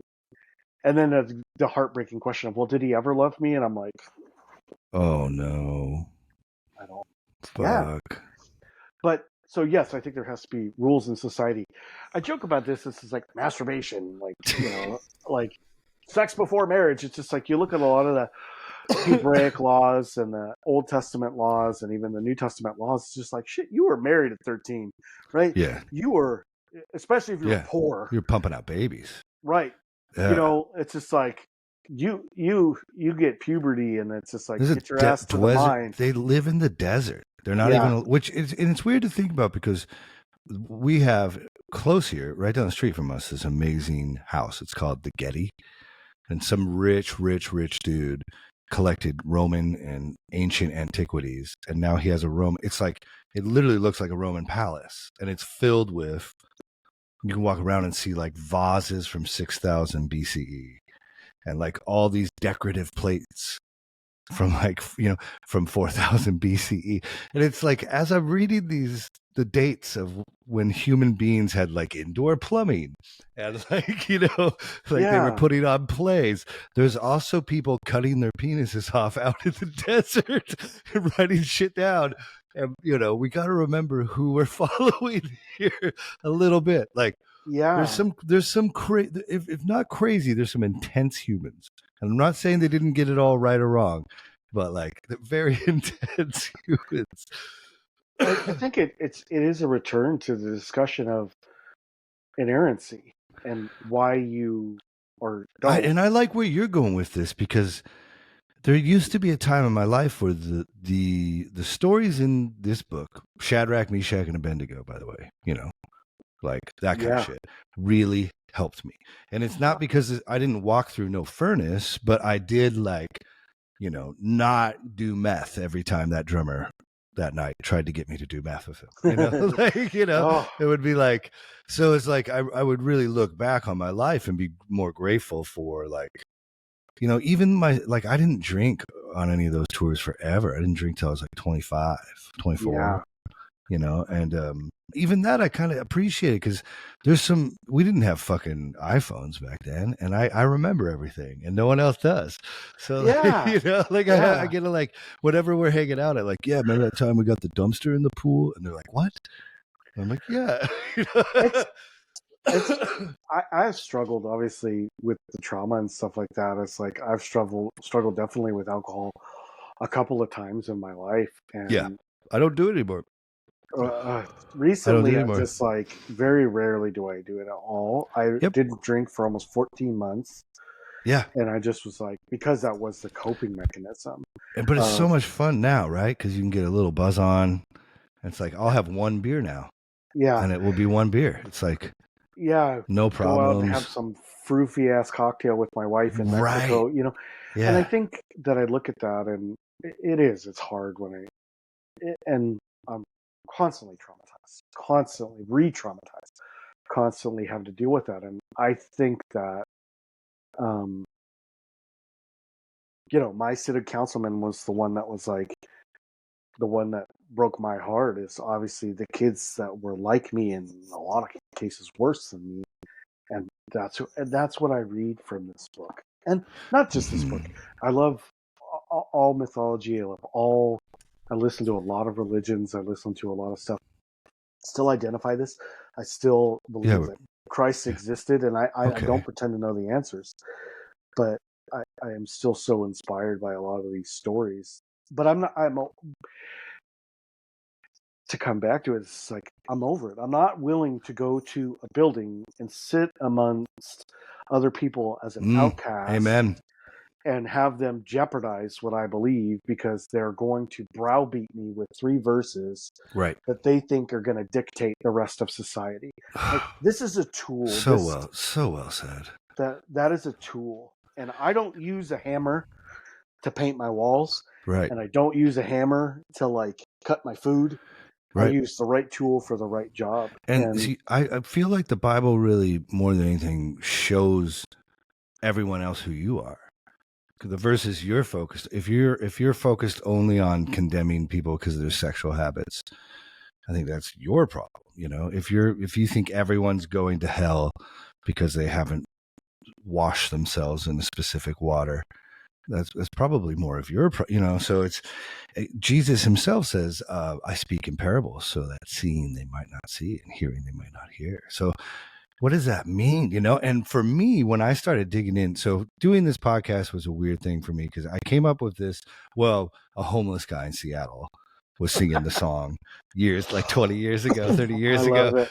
And I thought it was the worst thing I was like so mad at him, and I would think about it for months. And, later on, when I finally, because, I didn't smoke weed till I was 30, because I was trying to be about the Lord's business, trying to be about that Jesus. But when I did, the first words out of my mouth were, everyone I know has lied to me my whole life. Oh no. Oh no. So and I was like, no. So that kicked off all these years of not even being able to look at my face, because I was so invested, and the house comes tumbling down, and it's like, yes. Oh. So it took, go ahead. Yeah, no, having been through so many structure fires, and you're literally like, when they say you're sifting through the ashes, like, much like I can picture Legion, right? I can picture in my head, and like I was, and like you, I'm flipping over burnt couch cushions looking for some shred of grounding, because without something like I already told you, like I struggled with my mental health for a long time. Yeah. Without something to ground me, like I had Interesting. fingernails in Carlie's arm, like in my wife's arm, holding on to dear life. To And thank try God you did. to try and repair my mind, like, and Well, and to do it, you don't do psychedelics, huh? I'll tell you why. Yeah. Someone very close to me, I don't want to out them, someone very close to me talked to me about, it was one of the people in my circle, we're all about the same age, was like in a similar spot to you and I both were. A lot of our friends really, you kind of have to, good riddance. Wrote The a band? liner note. Yeah. Yeah, Wrote a yeah. liner note about punk rock. The time comes when you're in your late 20s when you have to buckle down and figure out if you really believe in this punk rock shit, Oh, totally. or it was a phase and Yeah. move on. Yeah. And us old punk rockers are like, we commit. And I think that, Fuck yeah. Fat Mike looks exactly the same. yep. And I talked to this person and they're borderline therapy and they want to know what they believe. They want to do these journeys and they want to do the psychedelics, and they have a similar background to me, and they talked about not ayahuasca, DMT. probably. Yeah. That's the active ingredient in ayahuasca. But they went on a guided trip with a trusted person and wept and discovered who they were and the awakening and everything else like that. And they're like, but it was dicey, man. It was dicey going down those hallways. Only if what I enjoy the most about it, and I don't, by the way, I don't do them often. I did because it worked. I and some of the audience, because I mention it sometimes, but I was essentially insanely atheistic, and I could rip someone's faith out their asshole. I would just lead them in Bible verse talk and realize that no one's ever read the Bible until I paint them in an own corner, and then I turn on the light and be like, it was really not. I'd feel awful, in all honesty, leaving those interactions. And anyway, I got to the point where because things were so bad, like Monday I did acid, the next to Tuesday I went in a float tank, like Wednesday I did hot yoga for the first time, then I did like mushrooms, I was like purposely trying to put my brain back together with them. And it is the most spiritual experience I've ever had. And I do mean that, like, it took me from being like, there's no fucking God, to like, oh my God, I don't know much. Yeah. Like, if you can have this experience in your bed with your friend there, supposedly I'm just in my bed. And now, mind you, me, so I took like 14 hits of DMT that night. So you were going there, hell or high water. You were going really hard. Yeah, I like jump off. Like and when I did mushrooms, same thing. I ate like a football size. It's like, well, let's just do all of them and see. Yeah. And for me, because the Bible always had this thing of not lying for me, that I always, speaking the truth. To this day, I don't lie. I sometimes forget good things. Habit. I don't sometimes forget to tell people. Well, you'll know, because then you'll admit it and you'll fess up to it, and that's not lying. That's a form of not lying. You're like, well, now, I'm sorry, I must have indulged that story or whatever. But like, for me, if you practice that and you have that in you, then you don't have bad trips. Bad trips are more like, for instance, and I mean, I've like fought entire universes that were on fire, like a demon the size of a universe. Like, you'll have scary shit happening, but you'll be like, oh, that demon just needed a hug. Like, no one had ever hugged it. And you give the demon a hug, and then he comes to be the size of this little thing, and he's fine. And like, that was happening. Where was this? Because I feel like, how do you, I love dreams, right? I would love DMT then. I wake up and I'm like, where in the fuck did that come from? Like, you go on these trips and you're fighting this universe-sized dream. You hug them and they come to what part of your childhood is that, Leif? Where did that come from? I don't know. I don't know. It was scary. I remember tucking into it too, because I was like as I was pushing into the monster, because he's so big, I was going like, like screaming louder and louder. Man. It's so scary. But like, again, I mean, not to be too transparent, but I think it's good. And I'll even name the name. Really low time in my life. One of my best friends forever. I can't name the name actually, but he's kind of what we call. Sometimes in his life, he's a gangster. Okay. And I've played in bands with him, and I love him. But we were working at a construction company, and he got some mushrooms, and we did them. And this kid is, I'm always concerned about him. I'm always like trying to feed him and house him, and so it's pretty natural for me to be like, "You doing okay?" And so I'm not realizing the mushrooms are kicking in. I go, "You doing okay? You doing okay? You doing okay?" And I said it like 50 times in a row, and then I went, "Whoa!" And I had this crazy epiphany, and I go, "My mom was always depressed growing up, so I always had to perform." And find new and strange ways to make her laugh and feel loved. Oh yeah. And it was like that's like 15 years of therapy, and it cost me $5 of this thing that grew out of some shit. And it happened in 45 seconds. It was so, I think much like maybe you and I are now coming to the spot where, hey, this thing ain't inerrant, and we can take the good shit in it and leave the bad.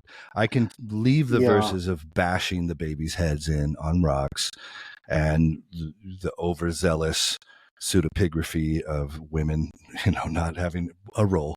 I'm going to leave all that behind, and I'm going to focus on this amazing inspiration I get to engage with my humanity more by being new levels of kind and loving to an individual, like, I've been talking so I go on these long walks, like 10 miles, and sometimes homeless people will walk with me down here, and no one, I'll take my AirPods out and they'll be like, "Oh, I'm sorry. I guess you hear me talking to myself." And I'm like, "No, man, you okay?" And we'll just walk for like 4 miles, and it's intense. You get into, you realizing like, this one guy was admitting to like some possible hate crimes. Oh, and he had fled Washington because of it. And there's a reason that he is now like carrying a suitcase with, there's a reason he's hiding. And it's, and I don't know if I did any good in that. But I can still be inspired to not just write that human off, and at least give him an ear. I don't know. That seems to be better than just being like. I think, not to go backwards too much. I just wanted, just for your knowledge and maybe some other people out there, like, if my fear with hallucinogenics and the dear one that warned me about it was and I appreciate what you're saying about like it. You'd be great. Not having a bad trip. You not have a bad trip. My fear is the trauma, and like my dear person was like, I was pissed off one day, and I wanted to. They actually used ecstasy. I didn't know you could do that. It's a beautiful thing. Took a lot of ecstasy, but because they went in angry and upset and were triggered by the trauma, he said that it was a horrible 12 hours. And that's my fear is like, there's a book I read about trauma, like, and the very first therapist I ever had said, I appreciate him to this day, I love that man, was your trauma is a lion roaming around the house, and you just have to chain it up in the attic so it doesn't shit in your dinner party, Yeah. But you have to constantly go and feed that lion and address that lion and make sure that lion's chained up and constantly attend that. And I think there's just too many lions in the attic. So hallucinogenics makes me nervous.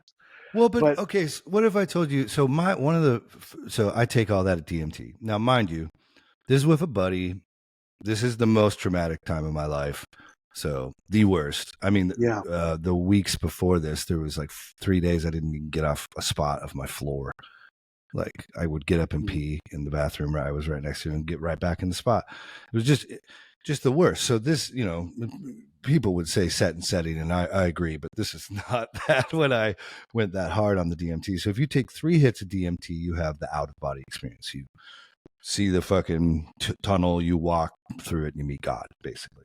Yeah. It's really, really, and it's weird because most drugs ramp up, but this is instant. Like a boo sound happens and you start going. And the physical pain of your body, the pain of existence strips away. Oh, And you have you as a pure soul. So it feels like every hug you've never gotten and every Christmas present you ever what a wanted. sentence! What a sentence! It's crazy. It's Yeah, great. It's almost orgasmic, but it's not because it's joy and love and peace. And Yeah. it's exactly what, like, when I would think of heaven, according to reading this book, the Bible, it's like, so you feel enraptured in love, and then you go on the trip. So it's a pretty cool spot. And so I'm feeling this for the first time, and I am pretty grateful. Now, I guess, mind you, while my friend, because you can't even hold the pipe, you have to have the friend, what his hand, he became an ogre, like bigger than Shrek. So I will say there was a scary moment before blast off. But in this room, I was looking at my life because I was like, man, I've tried so hard at this point just to have a decent relationship. Like I gave up all this stuff to gain favor with this because my parents didn't have one. And I'm talking to something, an entity in a black room, and it like points back into nothingness. And I see my life laid out in TVs. But the moments of trauma, the hardest moments of my life are bigger, much bigger. The TVs are like, and it started scaring me, and then that thing points over, and right next to each of the trauma points in the TVs, there was a weird, this is like Minority Report style. This is all in darkness. There's a faint yellow line.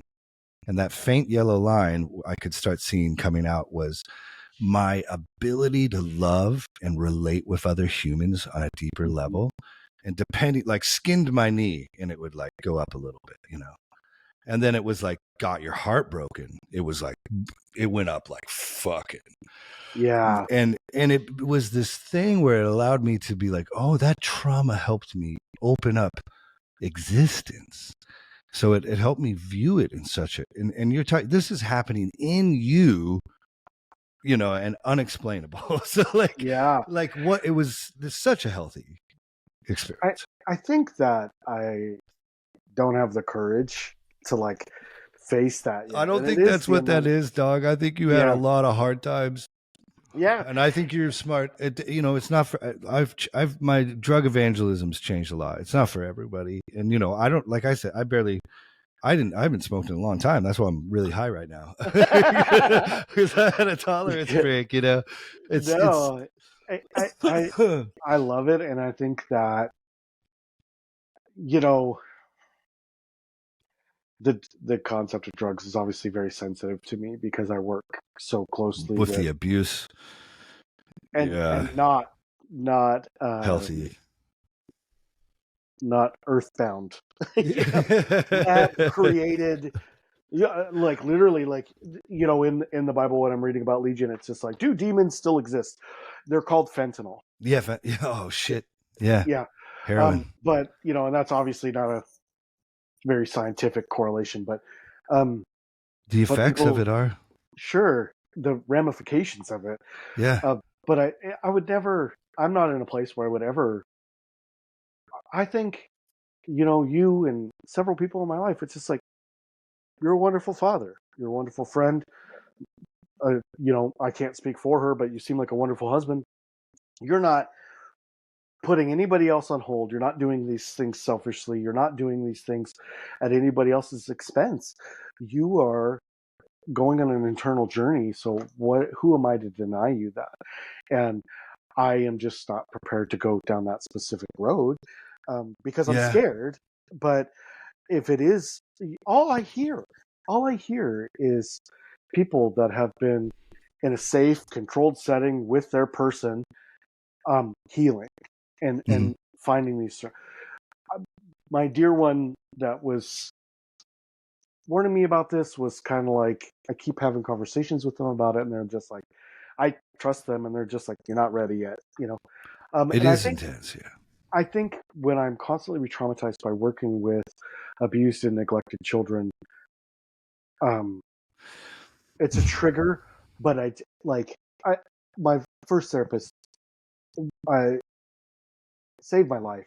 Um, him and Carlie saved my life. But he asked me, we're in the time the bastard had the audacity to basically retire. But Oh, he left damn. me. Damn. I think I was not. I'm not self-centered enough to think I was part of it, but I really think that he waited till I was in a good spot because he's like, we've dealt What with. a You talk about the big kindness. TVs, right? Yeah. Mhm. Yeah, we dealt with all the big TVs, Yeah. and he Yeah. really was like, you got to kind of sit with where you're at and see how you're not triggered by seeing this. You're not triggered by middle-aged white men Yeah. anymore being aggressive. Yeah. Yeah. One of our favorite conversations, he's like, Jesse, you don't have to fight every bully, but don't I? Don't I? Right? Fucking hate Yeah. bullies. Hate Really? bullies. I want to just rub their nose. Yes. Oh yeah. I get it. But you aren't in that place anymore. Um, I And get to fight them in the most significant way. right. That when you told that guy that you're working with childhood abuse. Yeah. That's Yes. it's the best. Yes. That's yeah, wait for those ones. Yeah. To ask a question, have you ever tried edibles? Nothing, Like, man. okay, Nothing. yeah. So there's Alcohol alcohol. is Well, that. here's the thing: whenever you've been on alcohol, if you're a nice drunk, it's kind of the same thing. And if you want to know about how you'll react on psychedelics, all you have to do is try an edible because it's the same thing, and you can get really light doses. I'm talking like Yeah. 2%, 2 milligrams THC. Me, Yeah. like Kate and I, that's my tolerance in edibles have just never come down. And I did this weird. We played a gig once it was called the Dope Cup. It was like Dope Magazine's Best Weed Award. And since that night, I've just never. I smoked and ate more weed that night. We had a bud tender in our green room. It was Man. horrible. But if you try out with a low dose of edibles first and see how it is, that's a good way. But also, in all honesty, like yoga and breathing and and I say more importantly, learning how to act out the things that you are with magic, like speaking people off ledges. I don't know if there's anything more psychedelic probably than those moments. You might not need it, you might not need it. I think it's just like I think there is always a yearning and a quest for peace. And I think that's why I have left so much of the conflict of going to a church and arguing with those people about Calvinism and arguing with those people about gay marriage and gay rights and arguing with people about minimum wage. Like someone that works 50, 60 hours a week doesn't deserve the same wage that I do, doesn't deserve to have a home and food. Fuck you. Like, God didn't will it. Amen. No, fuck you. White men didn't will it. White men didn't will that person. That has nothing to do with God. Like, but I think you are really. I am really blessed. At the fire department, I've got to deliver a baby. What a fucking great day. Yeah, what a great day. I got to deliver a baby. Fucking A. I've got to pull a critically injured guy out of a tangled up semi-truck that was just obliterated. I've been in the room. Oh my God. Go make disciples of all nations, heal the sick, raise the dead, care for the widow and the orphan. I've got to be in the room. I've got to be the one that got to tell a husband, we have a pulse back in your wife. Oh my God. I've got to see people. I've had people reach up and try to pull the tube out, when they were dead and we shocked them and they came back. And I think that is a level in here. I like with my therapist, we're doing EMDR to process trauma. And one of the things you have to create your happy place. And for me, Fight Club shit. It was Iceland where Carlie and my mother-in-law, everybody's in the house, and I'm standing on the coast just playing my phone video games, and I'm just like on this Nordic coast. Just it was peaceful. It's one of the most peaceful I've ever been. You have to create a strong figure. My grandfather crying. It was the conversation where my grandfather cried at this little fake well that he had, lawn ornament. that was the most protective anyone's ever been with me. It's okay to cry. When your mom's sick, it's okay to cry. And then moment of empowerment. And for me, it's pulling this guy out of this wreckage, right? And I felt more empowered, and I've never had more of an adrenaline rush, more of a high or anything than pulling this guy out. Get this guy and take. I'm the littlest guy. So they send me into this semi that's just mangled and upside down, and I'm trying to get him untangled, and I get him untangled, and I turn around and I'm like, Lieutenant, and he's like, what? I'm like, pull, and like they pull this guy out, and we got him out, and his legs obliterated, and he's just all kinds of messed up, and he lived, and just to feel that rush of like, Christ. That's amazing. Just like I'm so lucky to do that. Wow. To see, I had a child be very patient with me because I have to be protective of this. I had a child who was sexually abused. And I spoke with this child and got my disclosure, called the police, confronted the parent with this disclosure, and through a translator. And I looked at the parent, and the police officer standing in the corner was massive, 6'6". I think his shoulders were. And the parent didn't know he spoke their language, so he could understand what they were saying. He just wasn't comfortable translating.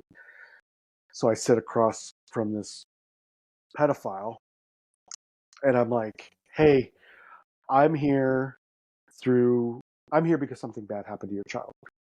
And the translator translates, and he's like, that's not good. And I'm like, someone sexually assaulted your child. And he's like, that's not good. And I was like, and it was you. And I'm going to ask you to leave the home. And if you don't do that, this fine gentleman is going to arrest you. And that's how we start with sexual abuse cases. Like, we don't want to jump ahead in the justice system. My job is to keep the kids safe. Officer Badass is here to like ensure that. And I just like his nonchalance, the parent's nonchalance, and like didn't object. Didn't like, what the fuck are you talking about? Let's go find the person that did it and stab them. Like it wasn't me. Yeah. It's his nonchalance. It wasn't a language barrier. It was guilt. And I called my boss, and I'm like, I am so proud of myself that I did not come over the table. And like the cop was like, and I was like, I hate police violence, but I was just like, Your Honor.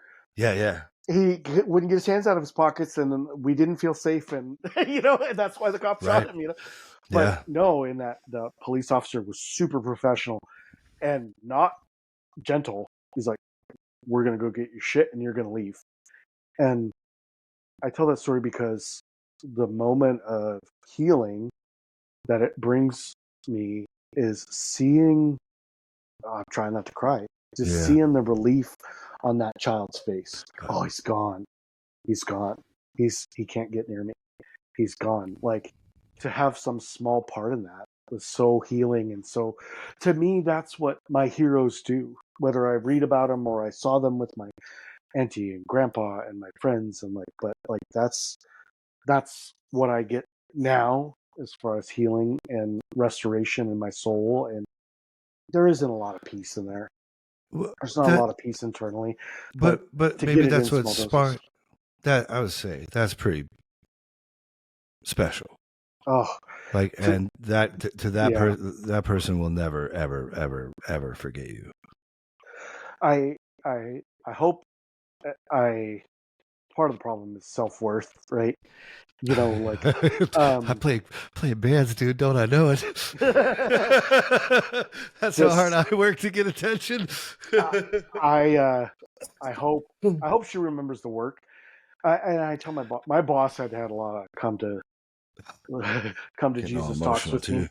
She is a hero of mine. Like, I told her, I was like, I was told at 18 years old, you have to look at your leader and literally ask yourself, do you trust him with your life? Because you're going to follow him into a burning building. And I told her, I was like, I have leaders that I wouldn't follow across the street, but I'd follow you to hell. And she really has brought me back, and you don't have to fight every bully. And I hated it, but she's like, you can't save everyone. You can't be with them all the time. Yep. You can only do what you can do. Amen. And she really helped me come to a place of like, and I've got to share this with my other coworkers. It's like, someone gave a shit about that kid. The courts might have objected to us taking the kid out of the home. Parents might not do everything we need them to do, but that kid will know that you stuck up for them and you went to bat for them and you fought for them and you argued for them. And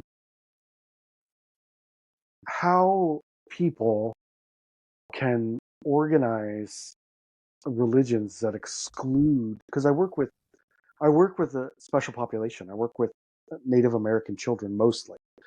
The history of exclusion and racism, and I could go on all day about the gifts that I get. I could go all day about the trauma, but just recently I had a baby that was born fentanyl exposed, and I busted my ass to get that mom the help that she needed. And one of the reasons I live, because mom was doing it. So happens all the time. Oh my God! I've removed 15 children. It hurts. It hurts because it's like I can't get the moms, I can't get the dads in a place where they can take care of these kids, so we have to remove them. I love working with Native American families because it's kind of like quarter turn to the right. Okay, grandma, tell mom gets her stuff together. Okay. Here you go. But this mom was the typical Native American family that I work with. Call grandma. Grandma's like, okay, I'll be there tomorrow. Grandma flies into town, helps this mom ground her feet. Yesterday, I got to go see this baby that was in the NICU for 2 weeks in withdrawals and struggling to eat and this, that, and the other. Fattest, happiest baby. Oh, thank God. Full head of black hair. And I'm like, so invested. Yeah. Oh, dude. I just am like, mom's saying something and I don't know, but I see the evidence. I'm a man of action. I see the evidence. You are caring for this baby. This baby is, to use medical terms, pink, warm, and dry. Like, this baby is fat and happy. With a baby that struggled to gain weight to, like, clearly you're doing okay. Whether it's the people you've surrounded yourself to help you, you're doing your job with your sobriety. Even if you struggle, always remember this moment. Like, you're doing it. Yeah. You're doing it, Peter. You're doing it. And what a reward. And I just try to drive home to these parents. I'm like, look, you can do this. Look how happy your baby is. Dude, spreading unconditional love over here constantly, always, huh? You're like a little chaos filter. I describe it as like I'm society's janitor, and just go through the streets and all the shit that people don't want and they throw in the gutters, and I'm pulling the gold out and I'm flushing the shit down the toilet. Because you seem to be always a real Christian, and like, I struggle with even saying that word because I don't know what that means anymore. Especially with these. Have you ever?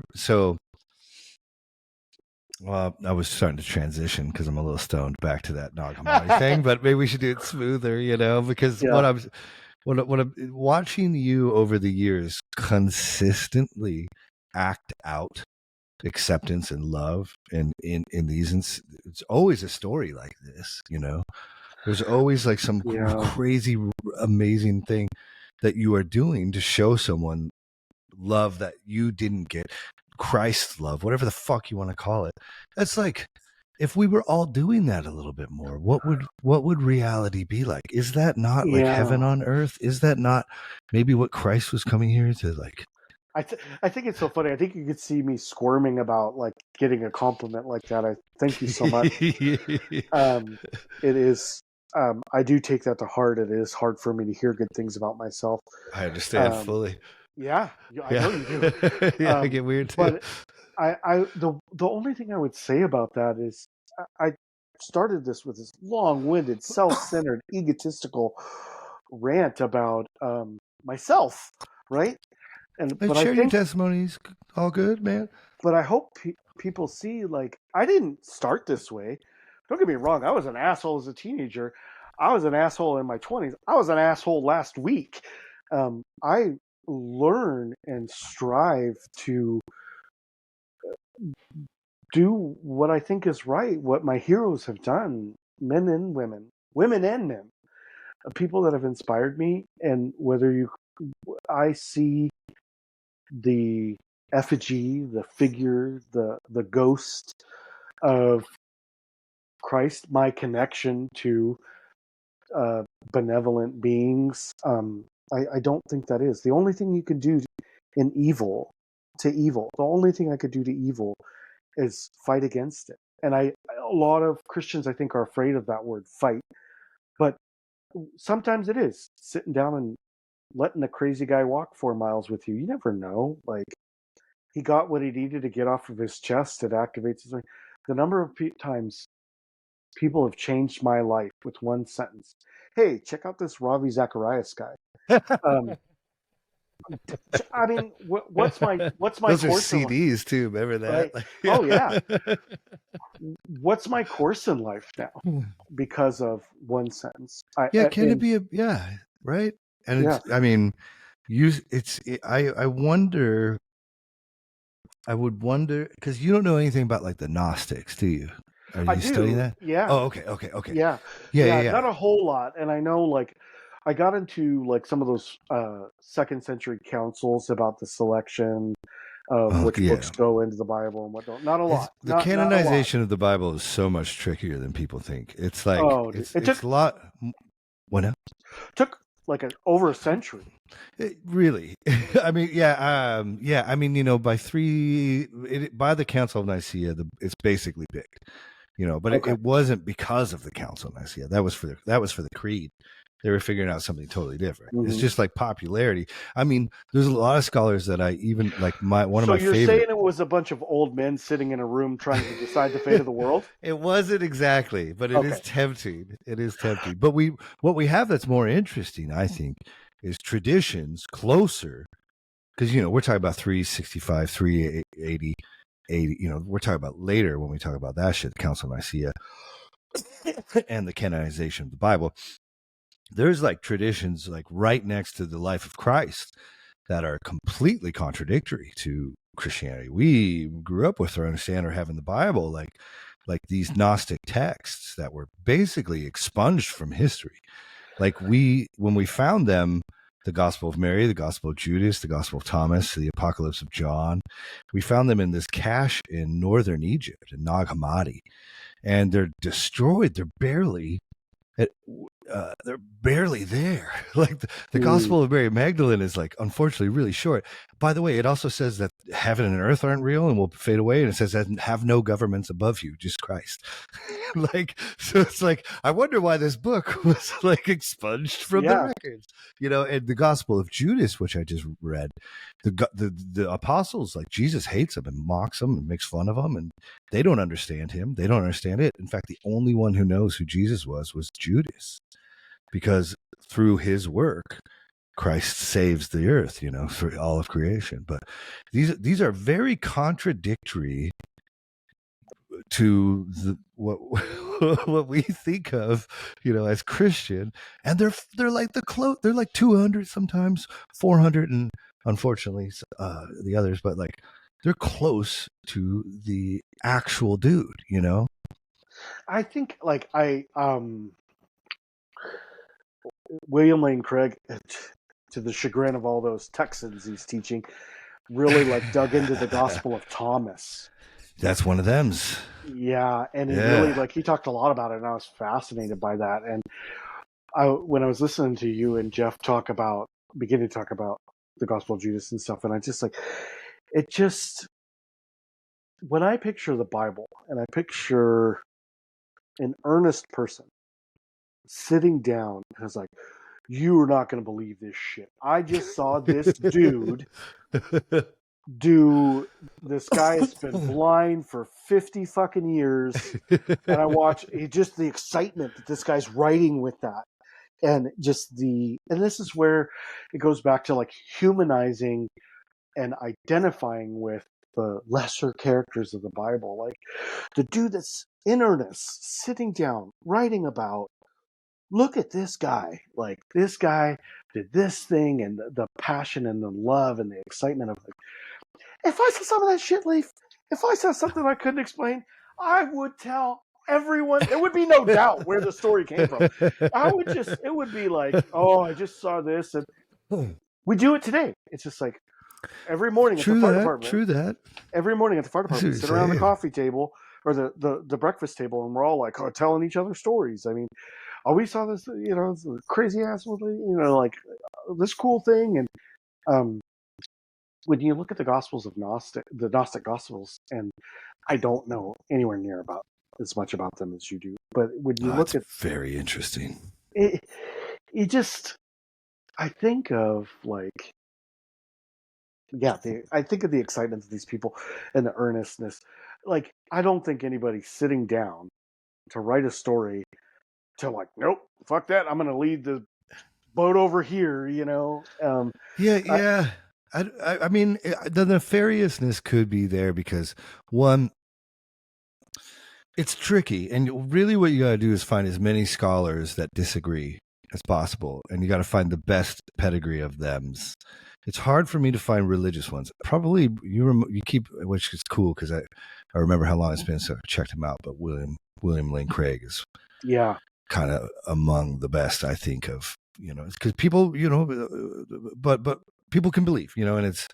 But many people allow their denomination or dogma to get in the way of their scholarship.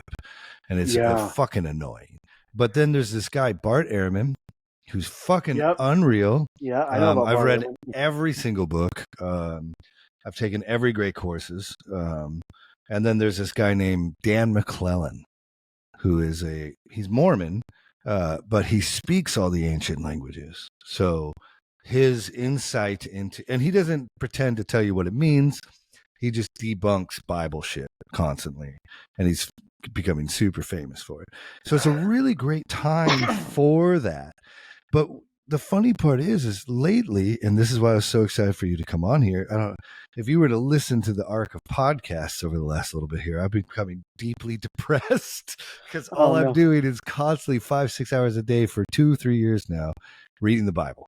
Yeah. And I'm like taking courses on the Bible, and I'm finding stuff out, and to confront your faith, so hard. So for you to come on and us to maybe focusing on the words in the book is actually not healthy for us. I like back to the beginning of the conversation. I just was so enamored with the idea of listening to the Bible or reading the Bible, or like, oh, you can't read it on your someone literally told me you can't read it on your phone. I'm like, motherfucker, if I believe that this is the inspired word of God and this is the telephone to the Holy Spirit, you don't think that can't come through headphones? Like, if you really think that that's a connection to God, you don't think that God like can't overpower like AirPods? Like, what the fuck, dude? Right. And there are times where I'm reading, poor Carlie's asleep next to me, and I'll get my verse of the day and I'll read it, and it is something like, thou shalt never question authority. Fuck off. Dude. I want to throw my phone. I'm like, that's one verse out of context, and it's like, come on, dude. But also it might be in context. The Bible is 66 different books over a very wide different part of time. All of them, each individual book trying to convey a different message. There's no univocality. But emergent in these 66 books might be something even more fascinating, which is like, because it keeps working. You know what I'm saying? Like, it's, I mean, the two biggest religions in the world right now come from essentially the same place. And I think that you're absolutely right. And I think that, I keep waving this thing around. What it is, a tool. Yeah. It's got my name spelled wrong on it, even because it was a gift from someone. Nice. Would you look at it as a tool? You can murder people with a hammer. You can build something with a hammer. You can you can do a lot of. You can try and paint with a hammer, but it's just a freaking tool. It's just a tool. Have you ever gotten into any other, like the Bhagavad Gita? Read a little bit. I've listened to a lot about the Satanic Bible and It's fantastic. the utter It's great. hypocrisy of it. Like, Yeah. It's definitely. I don't take it seriously at all. yeah, But no, and I don't. I really just in my little bit of understanding about it, it's just like,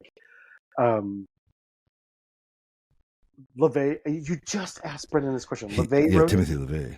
Yeah. I think there's actually a couple other ones though, because I feel like but I did read that one because he's fascinating to me.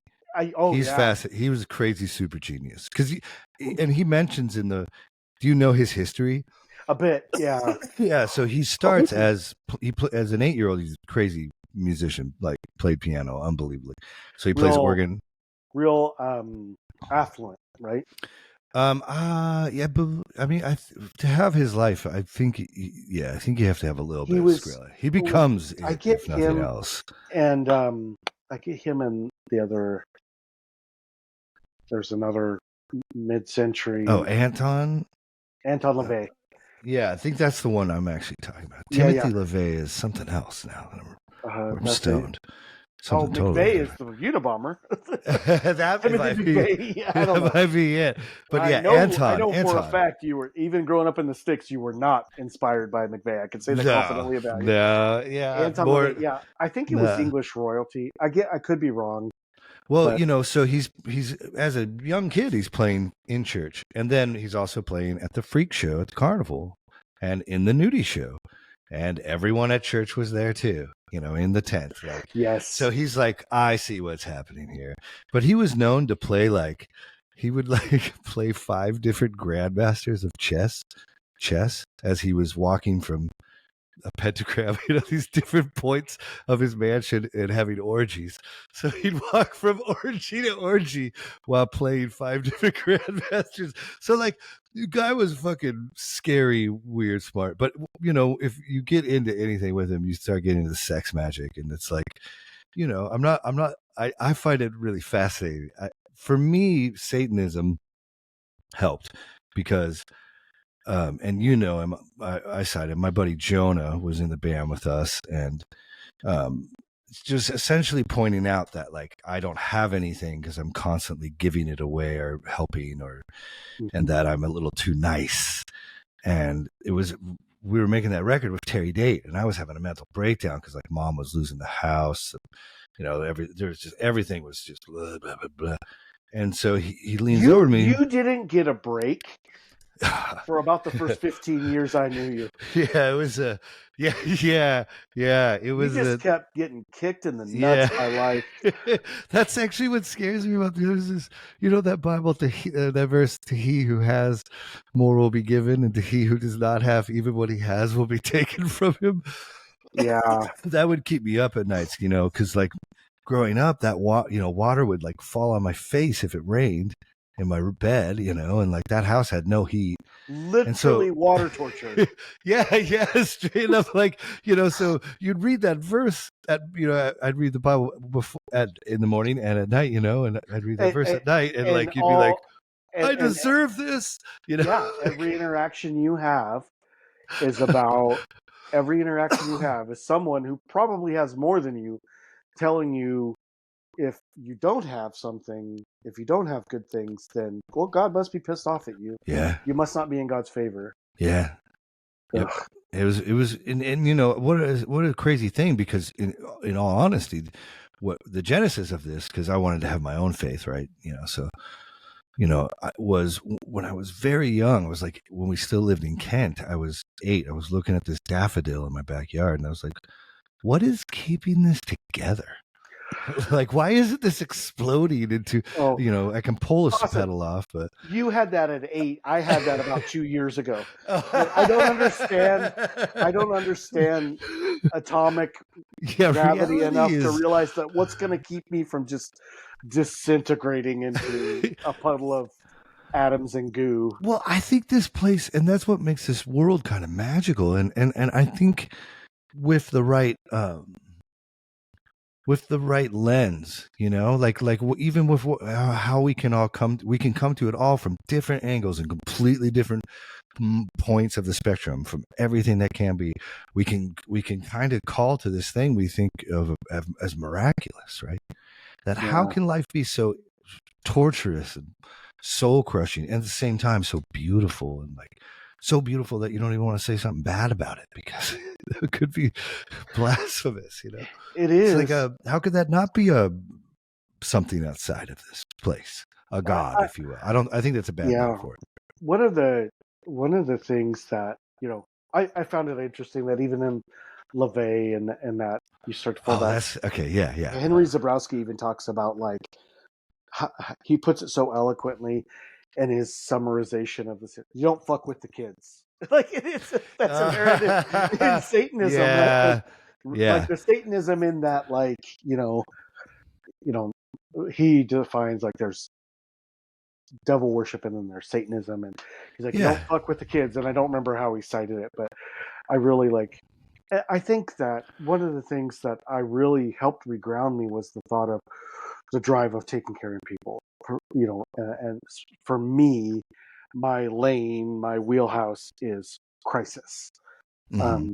My childhood, at 18 years old, one of my first calls, I was complimented, high speed rollover, little kids scattered all over a hayfield. And they're like, we need backboards. And I could just go up and get backboards and walk my dopey ass down. And they're like, okay, just start putting that kid on the backboard. Start putting this kid on the backboard. And they're like, we get back to the station. And they're like, how Jesus. are you so calm? And I'm like, what the fuck else was I supposed to do? Yeah. Like, I don't know that. That's how that's your home. That Yeah. is an impressive, because most people can't. Now, a caveat to that is that my car broke down. I had to buy a new car in August.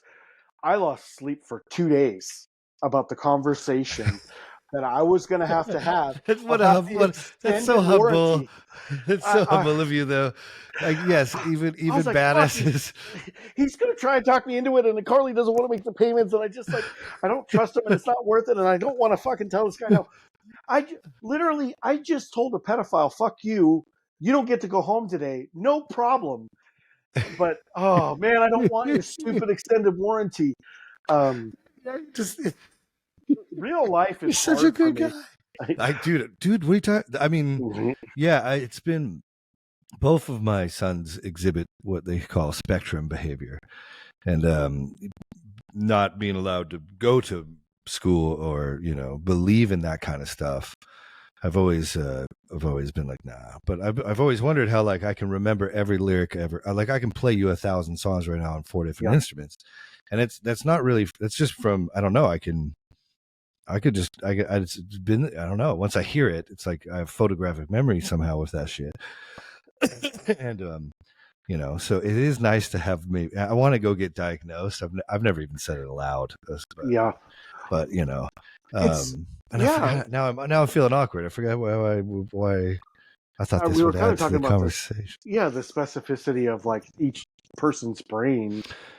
Oh, And yeah, and it's beautiful because when you can admit who you are and your strengths and your weaknesses, it seems to make your strengths way more robust and your weaknesses way less. It's strange. And what if we all could fit together, societally speaking? Like, why it's so strange to watch religion become a political thing in our country. I And think, yeah, 100%, I don't Rafe. think And, that's like, helpful at all. Like, I think anytime you can create an other, it's weaponized, and I hate it. And everybody, obviously, I see a certain window of society. Some of the most beautiful, try hard people I've ever met. I have one mom that's in treatment, and I'm just like, I hang on to that because she's oh, we can edit that hand out. waving, talking. Let me make a fool of myself. I don't care. Yeah, we just did. This woman in treatment, though. Yeah, and she's just crushing it, and I see the strength in her. I remind her of it constantly. I'm like, you're doing it. You're the one. And not only that, you're an example for Native women. And Yeah, I literally pray to God that you are able, and it's not your responsibility, but I hope one day that you're able to take the young girl to where you were and tell her where you were. But I have these conversations with people about stuff like that. And I mean, 6 months earlier, people are like, fentanyl addict. And I'm just like, A, Jesus, it's right? Yeah. the most demonic substance on the planet. Really? Yeah. And B, I'm just like, what I think is wrong with society. It's not gun control. It's not gay rights. It's not reproductive rights. It's a lack of value for human life. And that if we cannot look at a human being and just understand that you can't put a number on that. You can't. Why would you not fight? My grandpa, told some inappropriate jokes in his day. But God bless him. I learned from him. I don't stop to ask what color the family I'm running into their burning home is. Like, I don't stop to ask that. I didn't stop to find out if the guy went to the same denomination I did when I'm climbing my fat ass into his upside down semi truck. I don't have time for that. I don't have time to, focus on who these people are and aren't. Race and culture affect my work because I love it because I get to build on the statistics of their culture is so loving and so incorporating, and there's always an auntie, there's always an uncle, grandma, grandpa. Native American children are 5 times more likely to commit suicide than any other race in America. If you can get that child engaged in their cultural history, not church, not sports, if you can get them engaged in their cultural history and so they can see the beauty that they come from, learning their language, dancing their dances, fishing where their ancestors fished, hanging out with their elders, that suicide rate goes down 90%. Damn. I wish I had that for everyone. There's an app Kate uses. Kate is a card carrying member, Chickasaw. Yeah. So there's an app. I think it's like Walking with Our Ancestors. And so when you go on a walk, there's a bio of a famous Chickasaw person. Oh, cool. And there's like a famous walk they did, and it's like 2 miles a day will be about. Excuse me. I should get you the name of it because she really enjoys it. Yeah, but I think that I've learned that I've learned. I didn't know, and I'm still learning my place. My joke is I'm a middle-aged white guy that works for the government. I don't like talking to me. How you have done it this long is a miracle. I love talking to you. Everyone loves talking to you. But when my wife leaves your presence, she's like, that guy's great. Well, she's a kind and gentle person, so she doesn't say that about everyone. Oh, okay. No, she has pity on this old bastard. No, but I just like how cool is that? And I embarrass my poor wife sometimes. I ask about scars. I ask about accents. I ask about scars because of my medical history. I ask about accents because I love all different cultures. I love sitting down. One of the most influential people in my life was a young Muslim guy that I got to spend a lot of time with, and we had some great talks about Jesus and what he was specifically a sect of Sunni and what they believed about Jesus was real. Jesus was the Son of God. Jesus was a prophet, not necessarily salvation, but that we should take everything that he says seriously. And but to spend time with all these different people, it's just like, how can I not understand the value of little children? Last tear-jerking story I'll crush you with this. The day that I broke down on the ambulance, it wasn't CPR on an elderly person. It wasn't the hopeless drug addict. It wasn't, I cried a lot about a lot of patients, but it was a 14-year-old child. And he was swimming in a local lake, and a drunk guy hit him with a jet ski and gave him a traumatic brain injury. He was in a vegetative state. And we would have to drive him from his appointment back to his home. And I was doing okay. Take care of him. I talk to him like he's there. Yeah. I don't know that he isn't. And I'm Yeah. going to have a conversation with him. Long ambulance ride, almost an hour. And I'm sitting here with this kid. And as I was shutting the doors of the ambulance, because his mom was following us, she said, "Oh, he grew an inch last year. He's been in a Oh my traumatic, goodness. non-responsive state for 2 years." And I just thought Oh my God. it just broke me. Like, this mom is raising her son, watching him physically grow, and knowing that he may never talk to her again, and that that's still a human being. So, not just conservative people, but people that don't value all human life. That's a little boy. He's supposed to be driving next year, and he'll never do that. There's a soul in there. I believe that. There's a non-physical part of that being. So why wouldn't I treat him the same as anyone else? He's never going to vote. He's never going to work. Most likely not. I believe in the miracle of science. But he's probably not going to get out of that bed. Probably not going to have children. Probably not going to contribute in a materialistic way to society. He sure as hell means the world to his mother. How can I not treat that kid the same as I treat the guy with the Punisher black and blue American flag skull on his truck? How can I not see the value of that life and fight for that kid as much as I fight for anybody else? Just weeping in the back of the ambulance, trying to make sure my partner can't hear me, and just like, this kid deserved, he deserved better, and B, it's just like he's as important as anybody else in the back of my ambulance. And I don't know where that comes from. I sure as fuck couldn't tell you what verse that is.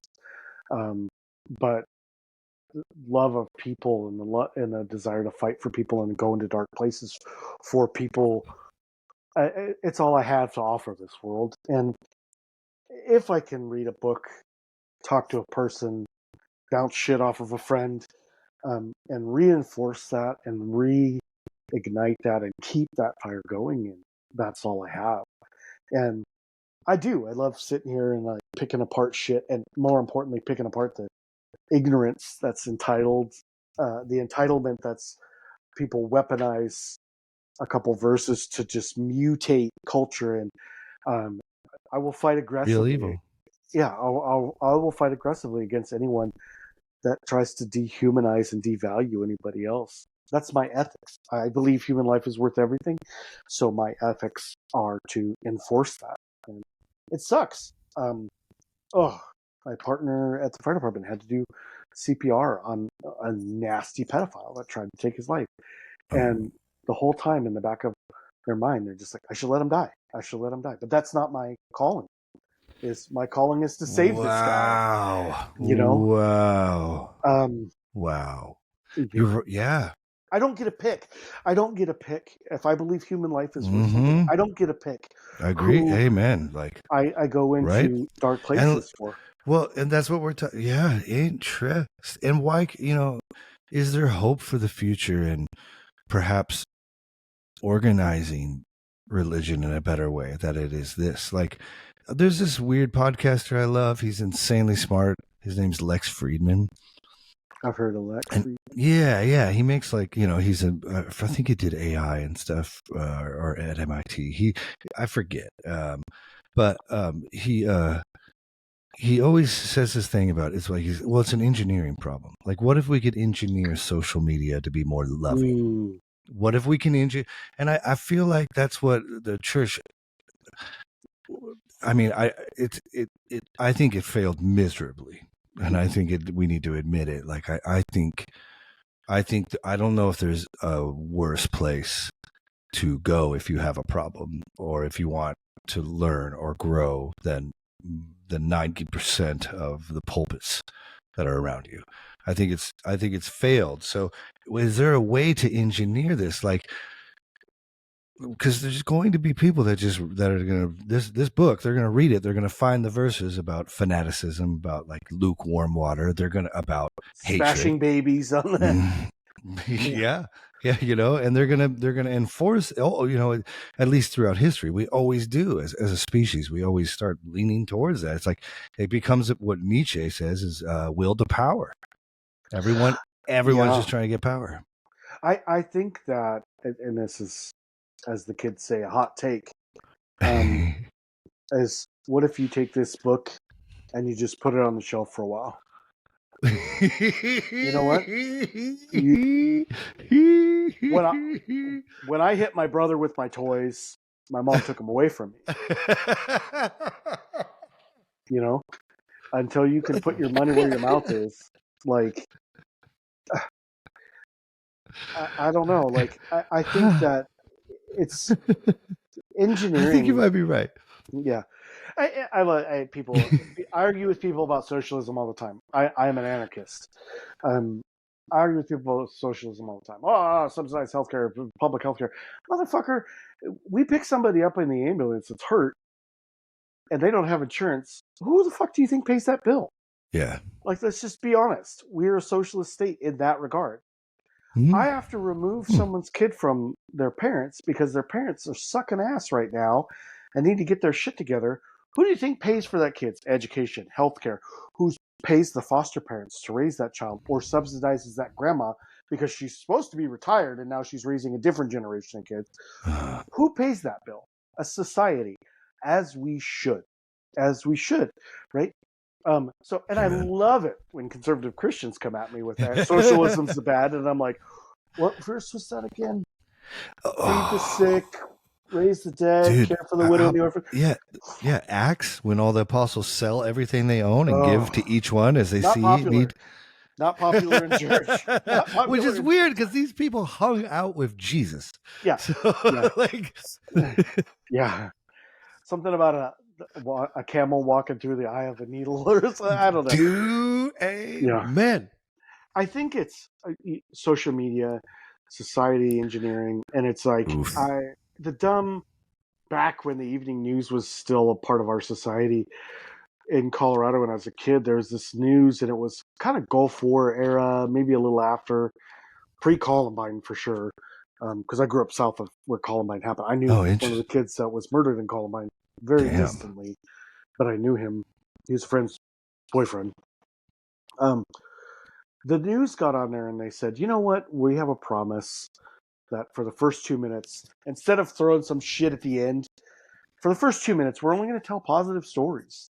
We're only going to tell reaffirming humanity stories. So at least we start the news with something that doesn't make you want to like walk into the woods and live alone. Right. And that changed. And I watched my grandparents watch that news channel, and it got to a point I remember specifically a couple of times. And now to the Gulf War, click, turned it off. Nope. So I think we try to, if as a society we try to celebrate positive actions, we try to support people doing good things. We try to recognize people. And why is this coming to mind? But like, I love the fact that the movie Tropic Thunder, inappropriate as it is now, like it ever go full special, like what? Cringy. It's the I own it, so just hey, it's really funny. Maybe the subtle hint of that. Maybe we let the African American people play the African American characters, like. Oh shit! The Little Mermaid's black. The world's coming to an end. Oh man, I bawled like a baby in that movie. I haven't seen it yet. But it was so perfect. They did it so perfect. It was so. I was like, it was so good. Yeah. It was so good. One of the movies is, I think I can't remember the name. Mac and Eddie make a zombie movie, and it's two young men with Down syndrome. Create a zombie movie, and I'm just like, that should be in every theater, because it's awesome. And like, let's, by restoring the value of the people around us and recognizing the people around us, letting the homeless guy have a chat with us while we're on a walk. It's just like, and I'm inspired by that from you, because it's just like, I don't have anything that I'm listening to that really is more important than listening to another person talk. Don't get me wrong. There's times I go to Costco with my headphones in. I don't want to hear shit from you motherfuckers. I don't want to talk to anybody. I'm just here to get my Diet Rockstar, get my shredded cheese, and get the fuck out. Yeah. But when it comes to spending time with another human, like, what's more important than that? And we had a patient last night at the fire department when I was on shift that just needed a little TLC. Elderly patient, making a big deal about nothing. You're stable. You don't need to go to the hospital. Just need a little TLC. Just need a little bit tucking in at night, and wow, walk away and feel a little bit better about that. Yeah, everyone's so lonely, man. They're watching all these cult documentaries. That's what I'm seeing. Everyone, that's what they're preying on. They don't even have to go to the weird ass camp. No. That's the thing about the loved one cult. It's like, you don't, that last podcast on the left, they pointed it out. They're like, this is the laziest cult ever. Dude, all they do is smoke weed and drink all day too. So it's like when you're there, it's a party. That's all they do. But you're absolutely right. How isolated, yeah, and removed and lonely are people? Because there's a lawyer who leaves her practice. I wonder if that thumbs up is happening because I did that. But there's like the one, even at the end, the officer's talking to one of the dudes, and they're like, "You're a smart young kid. Why are you here? You could be a doctor." And he's like, or they're like, what are you gonna do now? But I mean, what a time then for all of us to start, like you said. What if we could find ways to start practicing new acceptance and love of each other? Okay, everyone's lonely. What can I do today in the people I'm going to interact with and see, at the line at the fucking bank or Costco or wherever it might be? Or, help a little. You talked about your gangster friend. It's just like, I find myself like, I'm thinking about that person. I'm going to send him a text message. Right. Check it on him. Yeah, well, just people like strangers, people like. My wife is working with me on my social tact, and she very politely said, "Stop asking young women about their tattoos. You come across as creepy." And I'm like, oh no. So, yeah, be careful. But yeah, what do you lose? What do you lose by engaging other people? What do you lose by attempting to humanize other people? Well, I think it's unfortunately, most people are playing fake games with power, and they want it, especially in this. It is actually, to be a Christian on TikTok right now, you can get a lot of followers.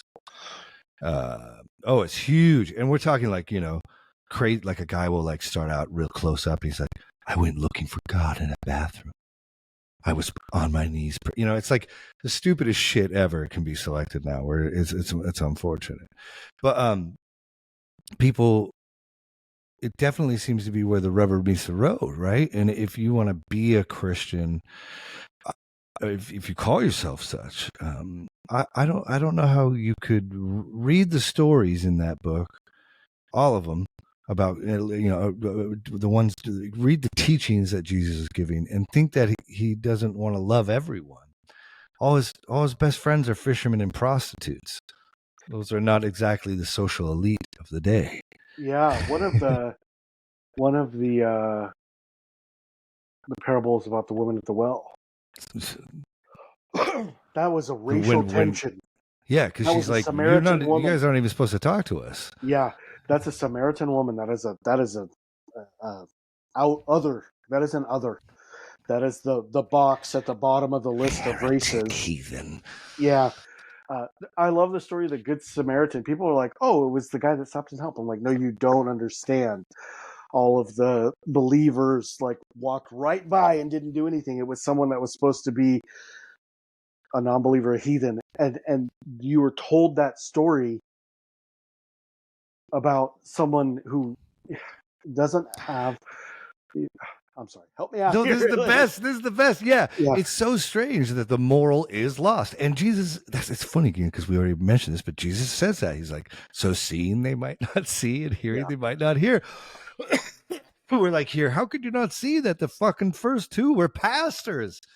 They're priests. Yeah. Fuck your reasoning. Oh, I have to remain holy so the body isn't defiled, so I can still sacrifice for them. Nope, doesn't matter. That person was in need. You failed.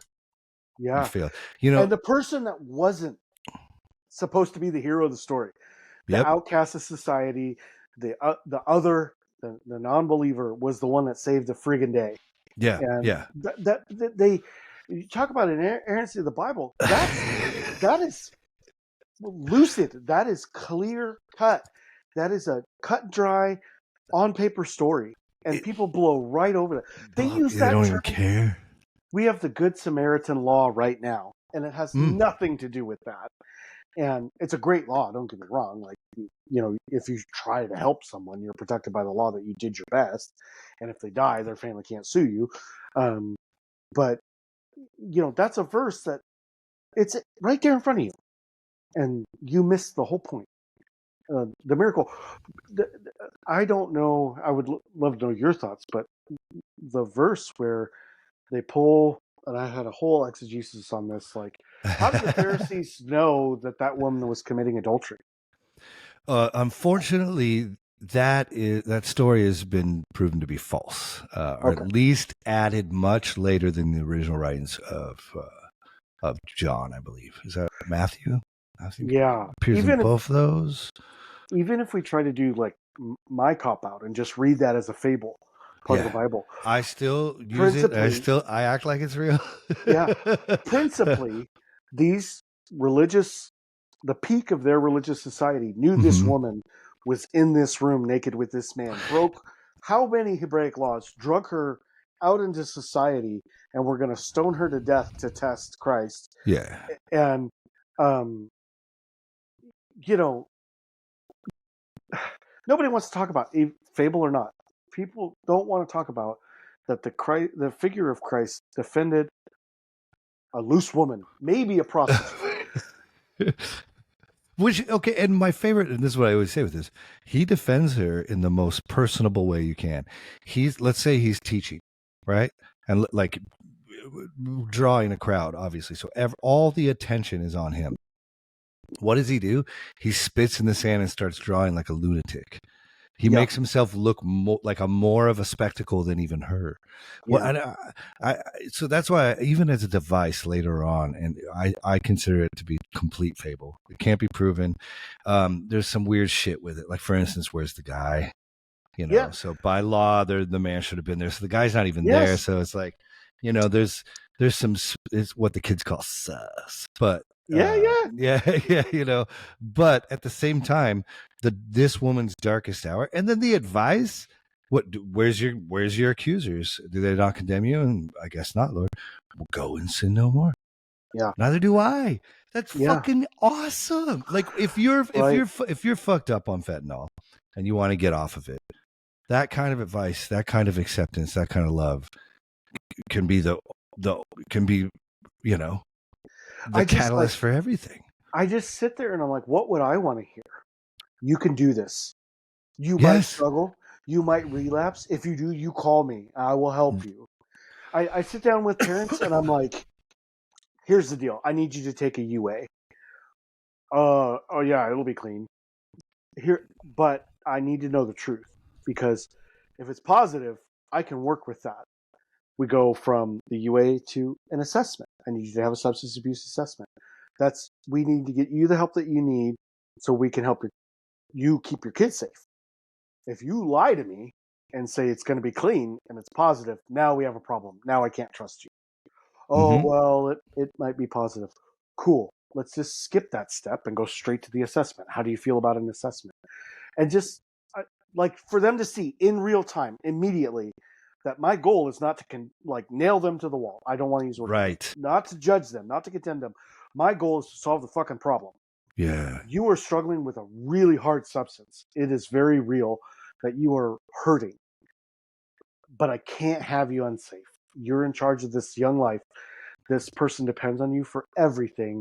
I need you to get your shit together a little bit. Thank you for being honest with me. Here's how we're going to do this together. You're going to do this, and you're going to do this, and we're going to pull in grandma. and grandma's going to help you, and counseling, because who the fuck doesn't need counseling and therapy? Yes. I tell people, I'm a burly guy, state champion powerlifter. I've used a chainsaw in a house that was on fire to cut a hole in the middle of a flood. I cry to a therapist every other week, and I wish it was every week. Mm-hmm. And Mm-hmm. so I tell that to the young football players. I'm like, Mm-hmm. I'm burlier than you. And I cry to a therapist all the week, and you need to too. You deserve that help. And just to see people, the shock on people's faces. You deserve this. I believe in you. You can do this. I know you can do this. It's okay.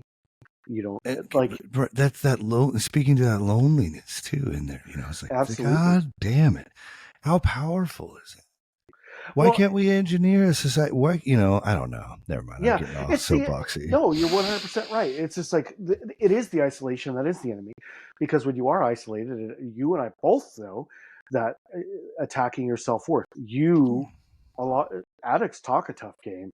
Mm-hmm. Addicts talk a tough game. Everything's fine. I just like to party, but you know, everyone knows. Like, people might be searching for something when they go to drugs. People might be escaping something when they search for drugs. Nobody that I have come in contact with, that we're pulling off the street, that we are meeting in an emergency room, especially with children, wanted to be hooked on fentanyl. Nobody wanted to be there. Yeah. So why? And I let them know that you are not the only one that is here, and other people have gotten through it. And man, that's so powerful. There's so many people in this situation. This is my fucking job. And I work with 5 other people just to work with Native American kids in King County. So you are not the only parent that we talk to. You are not the only piece of shit on the planet. Yeah. But you know, we still got to change, but you are not alone. You are not the only one that's been through this. I tell kids, I tell suicidal kids, it's like, I've been where you are. I've had kids in the back of the ambulance. There was a time where I should have been where you're sitting, and now look where I'm sitting. Because someone told me that. God damn. Yeah. Because someone told me that, right? Mm-hmm. You can sit on this side. It'll get better. You know, I just, now I'm all fired up. that's we can't. I guess we're doing it right. This is exactly what it is. I think I get in trouble a lot, especially on here with Redding, because I'm optimistic.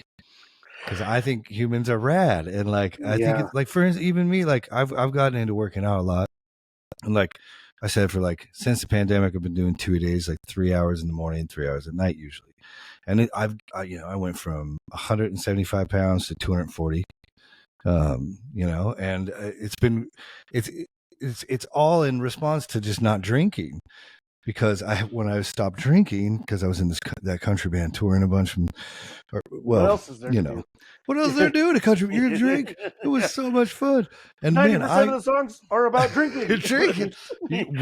You're going to do a prayer on stage and a shot of Crown Royal right after. You know what I'm saying? Like that's what the audience is going to want. That's good living. It's pretty fucking fun, man. It's so much fun. But you know, you have all this energy. You have all this energy when you stop. It's not a long-term lifestyle, is what I'm hearing you say. Yeah. No. And again, it's, you know, it's more infectious to be up at 4 a.m. and running on the beach. Like I'll put a 40-pound weight vest on and go jog down there, and you'll see someone else in like a sweatsuit, and you know, that guy will lap me 5 or 6 times on my run, you know, and I'll just be like, that's so rad. Yeah. And it's infectious, you know, where it's like, as fun as alcohol was, as many nights we got to shoot guns and run ATVs in that country band, just hanging out with some rich country fan, you know, afterwards. It's not as it isn't as interesting and awe-inspiring as like becoming a more holistic human, conquering some of your old fears. Like, I know this sounds so fucking, well, not manly, but like, getting to a new spot in therapy where you can, you know, a new level, like that's infectious. That's huge. And so by being optimistic about the changes that have happened in my life, even like I say, I used to believe the Bible was the inerrant word of God and used to hound people. I'd go around the world trying to tell people about this. And like, you can change, you can grow, you can shed old skins that are bad for you. Well, if you really believe what this book says, it's mandatory that you grow and change and learn. And someone told me you could read the same parable in the Bible now and in 5 years and get something completely different out of it. That's a magical part of the book. And See, it could be yes, from any book. yeah, But it's specifically this. And I'll tell you right now, like 14, I was obsessed with the demons in Legion. Like, how weird is that? And this dude just in the pigs and the water. And at 19, I was just like the bravery of Christ to go deal with that crazy ass guy. At 32, where I just come back from a call fighting with a schizophrenic kid, the humanizing of that person meant something to me now. And now I'm back to, like, I read it last night and just, it's all of it. The bravery of it, the magic of it, I really just think, what I want to tell you is, I don't know if you've come across it yet, work of fiction. And all of your study, I think you deserve a comedic break, but Lamb, the book is Oh my Lamb, God. The Gospel According to Biff. Man, that's amazing. So my buddy Squires just bought it for me. That was life-changing. Okay, it's just, I'm gonna read it now. Yeah, I needed a break. Yeah. Yeah, you and Jeff were talking about, was it one of the Gnostics where Christ as a child was making these miracles and pissing people off? Yeah. I'm not going to ruin it for you. It's in the beginning, but Biff is Christ's best friend, and Christopher Moore intentionally picked the most ridiculous name just to take the piss out of it all. But he smashes this lizard with a stick as children. He smashes this lizard with a stick, and he's arguing with Jesus, like, do it. And he makes him revive the lizard, and he smashes it with a stick again. And it's like if Christ was 6 years old, what would happen? I think that's damn near dead on, right? You know, but it is. It's the humanizing of the stories, and like the application of the stories and stuff. And I think I've been reading about Druidism. My family is like from Ireland and the northern UK, and their connection with the earth, and fascinating religious study, right? I can only imagine. I know nothing. Druids wrote shit down. It was another word of mouth culture. And around, once the Romans started getting up there, they were like, nope, mum's the word. We don't talk about shit. And then probably as an offshoot, these deviants in England decided in the Middle Ages, there was a revival of Druidism. But nobody knows what the fuck Druidism was, because they didn't write anything down, because it was evidence, right? Fuck. You're on the outside of society doing witchcraft, shamanism, mysticism, ceremonies, paganism, and the Romans are bringing in, their version of that, and then Christianity. It was not safe to be a Druid, so that was evidence. Same reason the Vikings didn't write things down, same reason pirates didn't write things down. In my dumb that's evidence, right? Yeah. If a Roman Catholic legion, or if a Roman Christian legion catches you with a book of spells, they're going to crucify you. Yeah. So they never wrote anything down. In the Middle Ages, there's this revival of Druidism, and they just made it all up. We're like, oh, we think this. So you don't know if that's how moon ceremonies went, and you're going to call yourself Druids because of that. Just call it something new and make it something else cool. But to look at Druidism and the connection of nature and stuff like that, and it seems so fascinating to me to, if I'm trying to connect with God, like, and I'm going to go spend the time in nature, in His creation and stuff like that, it seems to have reverence and awe and respect and love for a creation. I don't value nature more than like human life, but I do think it's fascinating to read about the Druids. If you psychedelics and some mushrooms in the woods, brother, will make you a believer in God real quick. I can just see the headlines now. Naked chubby white dude running naked through the woods, fighting Smurfs. It would be, but yeah. It's fuck all weird. bullies, fuck all bullies. Like, the night with my buddy, I had that revelation. It was the first night I ever did mushrooms. I was up at my Buckley place. Yeah. Obviously kid free. Can never mind you, ever not mind you, kid your free. method of like, mind you, you're responsible. What you did in an hour took me 3 years of therapy. Like, It was painful, agonizing therapy.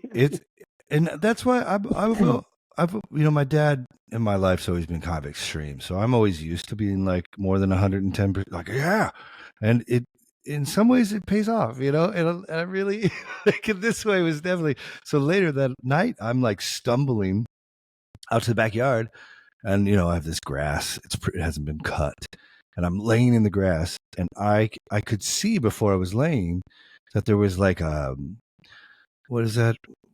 Argyle? Like, that it was like a pattern coming off of every blade of grass, like a wave of an energy, whatever. I was like, what in the heck? And again, you're feeling love and you're feeling connectivity to the earth in a way that you have never, ever understood or felt. And I lay down in this grass and I could hear like beetles crawling 10 feet away. I could hear, you can see shit you shouldn't be able to. I look up in the sky, the stars start swirling and making like a beautiful show. And for me, it was like I was in the darkest, worst. If you're stupid enough to try art at any capacity, you're going to be on top one day and the bottom next, and on top one. It's like the hardest highs and lows, and this was a low, like making minimum wage type low, and still in that hardness, hungry, can't even really afford food. Just wonder. Just overcome. My jaw is open looking at this universe. Like, what is going on here? So I really hope that this is, the psychedelic revolution that the 60s was supposed to have and the government got ahead of, because it really is liberating. It's powerful in a way that's hard to describe for me. It was, it's, I started believing again, let's say that there's something outside of us too. Well, I think you really I think being a huge fan of philosophy, like you look at the syllogisms, I believe they're called, like if A, then B, A, therefore B.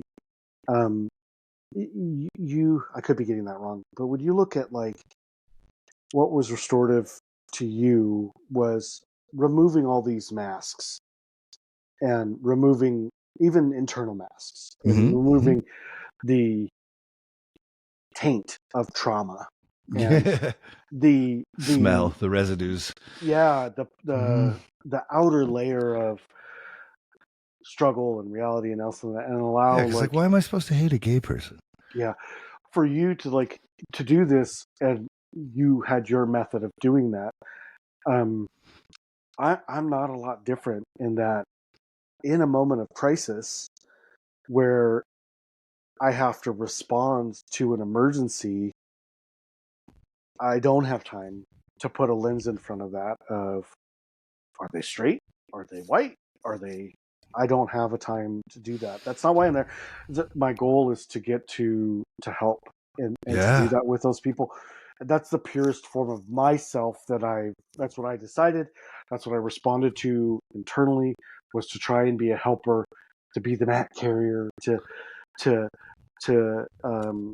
help it in an effort to try and find my purest person.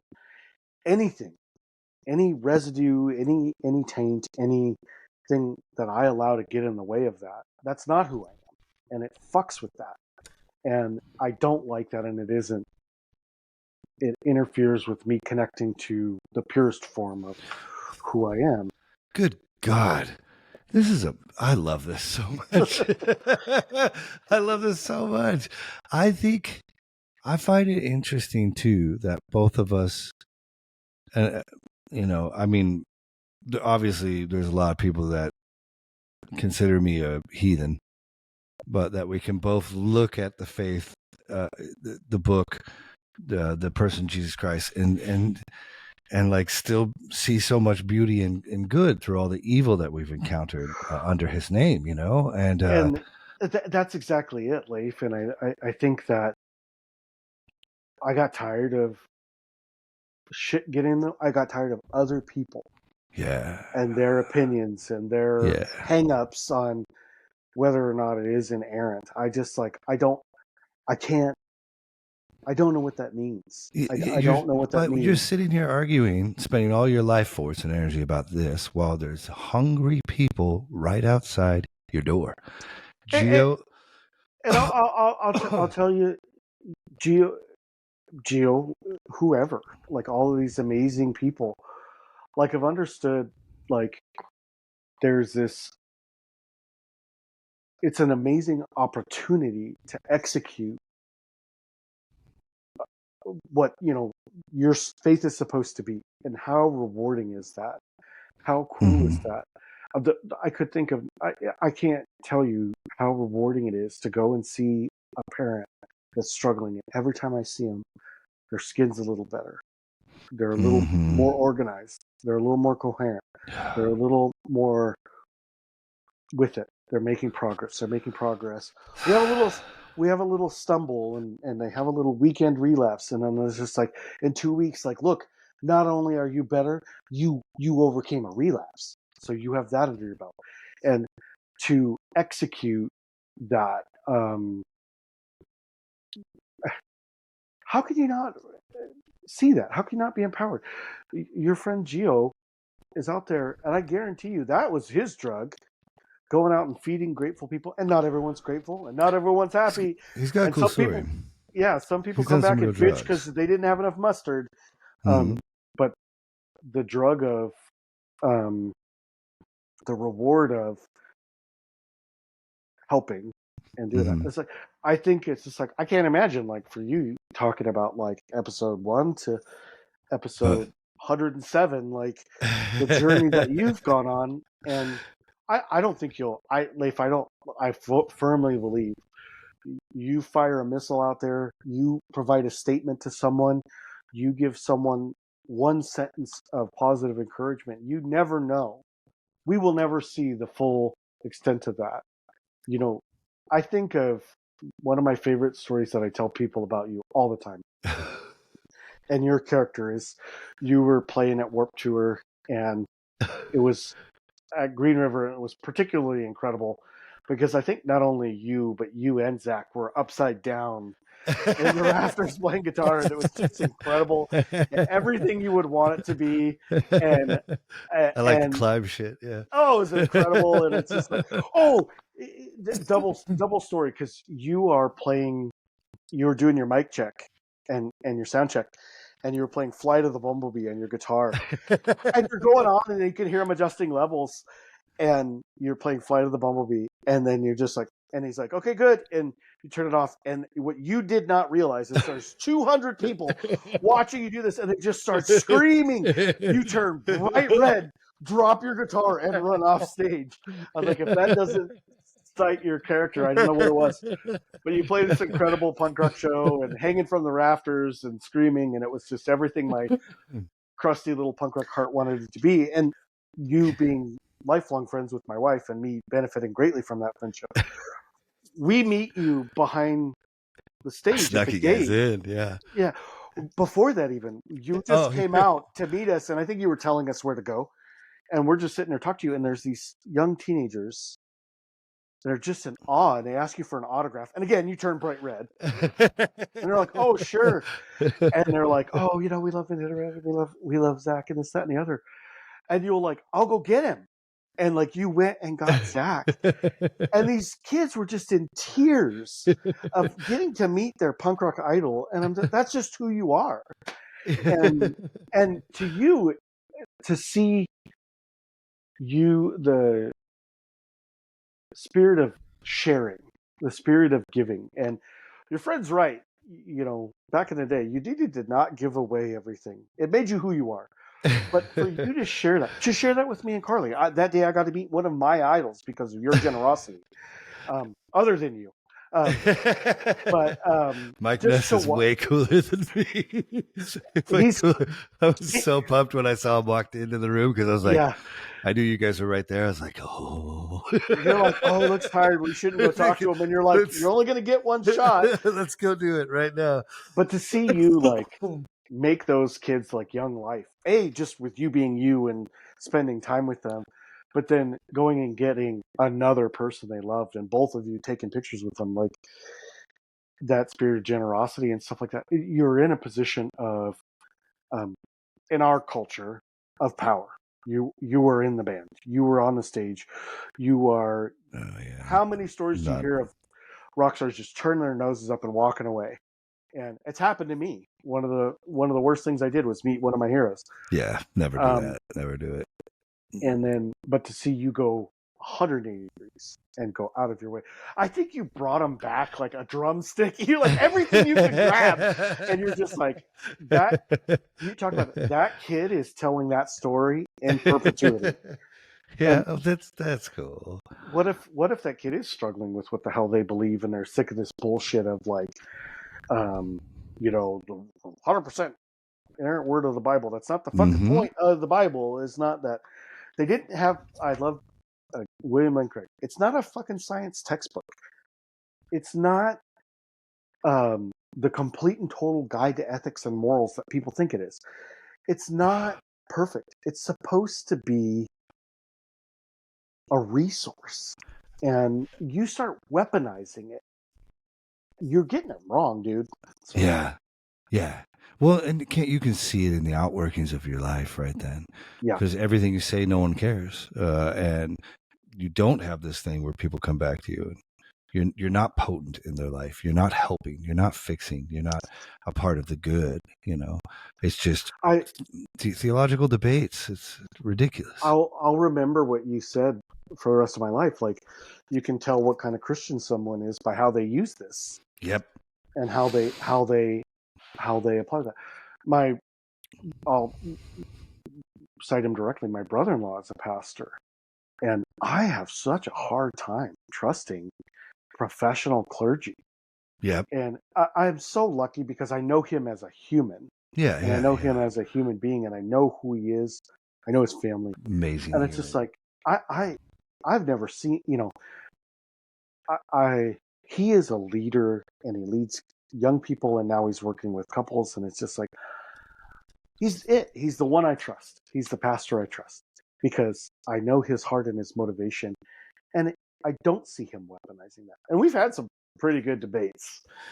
Yeah, the problem is the Bible is tricky, and it can lead to what I see as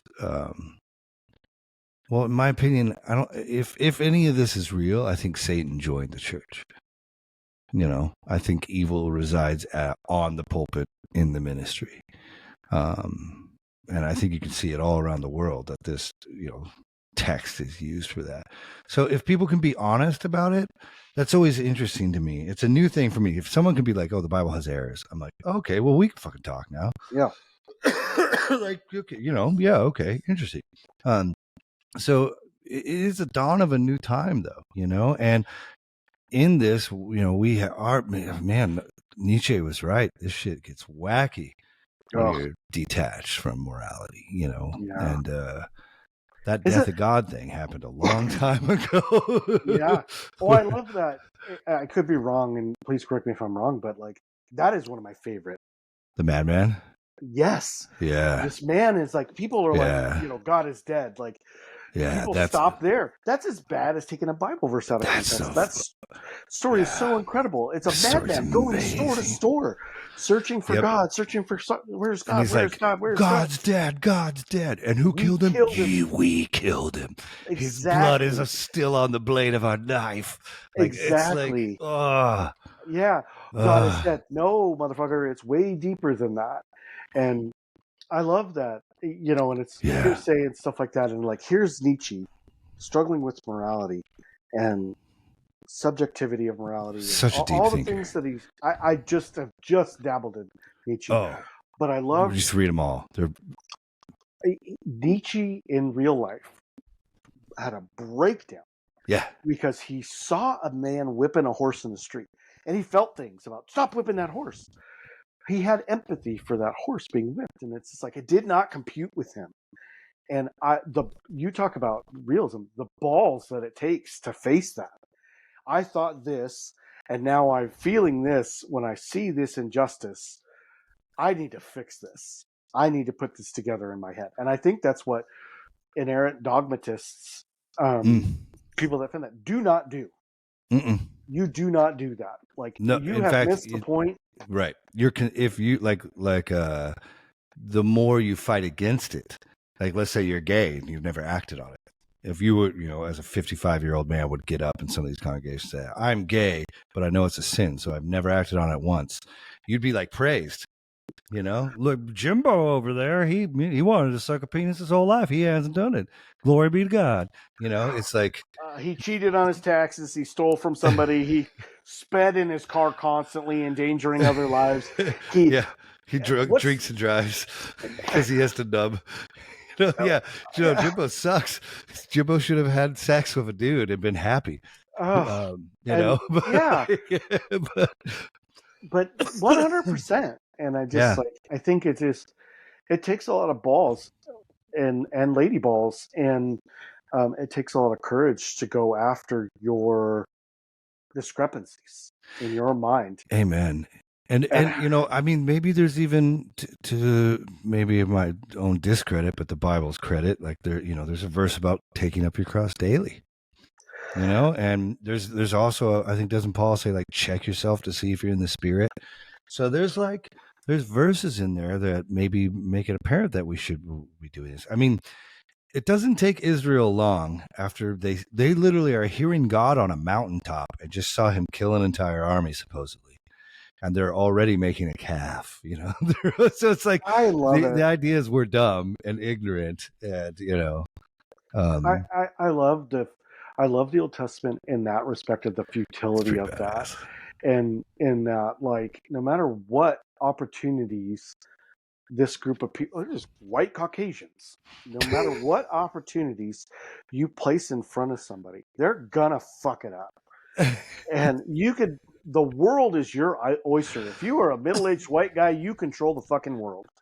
What are you gonna do with it? And I love the golden calf and thou shalt not have any graven images.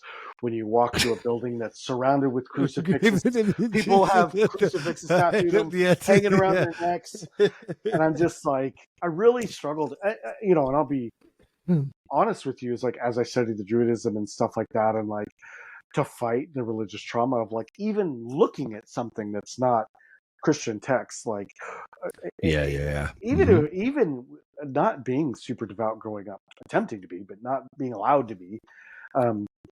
I feel this guilt of, like, I was obsessed with the thoughts of bind runes, and there's this, because I'm that 5% Viking. Okay. Yeah.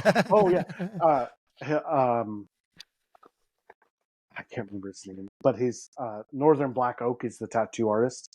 That's his shop, and he's like, "You're not a fucking Viking." Like, and he is Danish, of like long-term Nordic descent, and like but he specializes in Nordic tattoos, and he's got this whole thing about like, you're not a Viking. Viking was a job.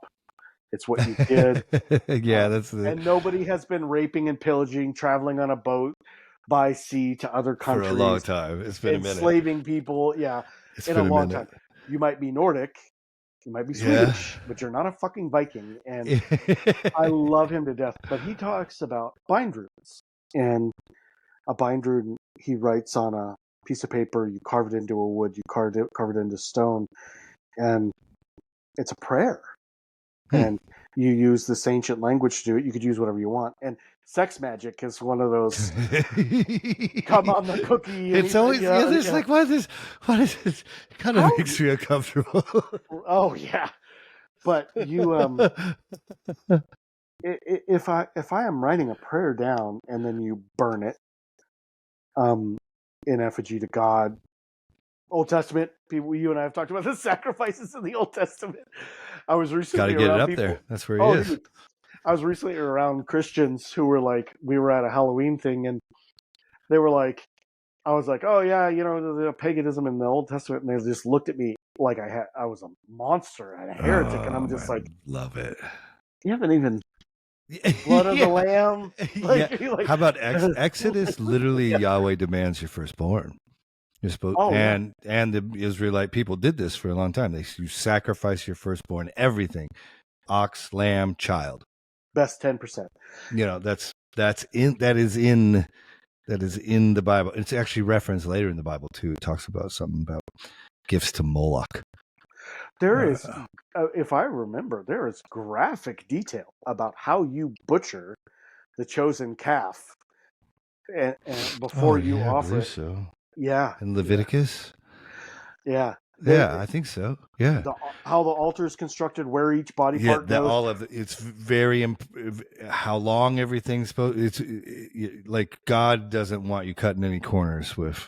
Yeah, it's detailed, which is crazy because he could have like cured cancer back then. He could have been like, "Here's AIDS. Here's the cure to AIDS." Like a couple centuries later,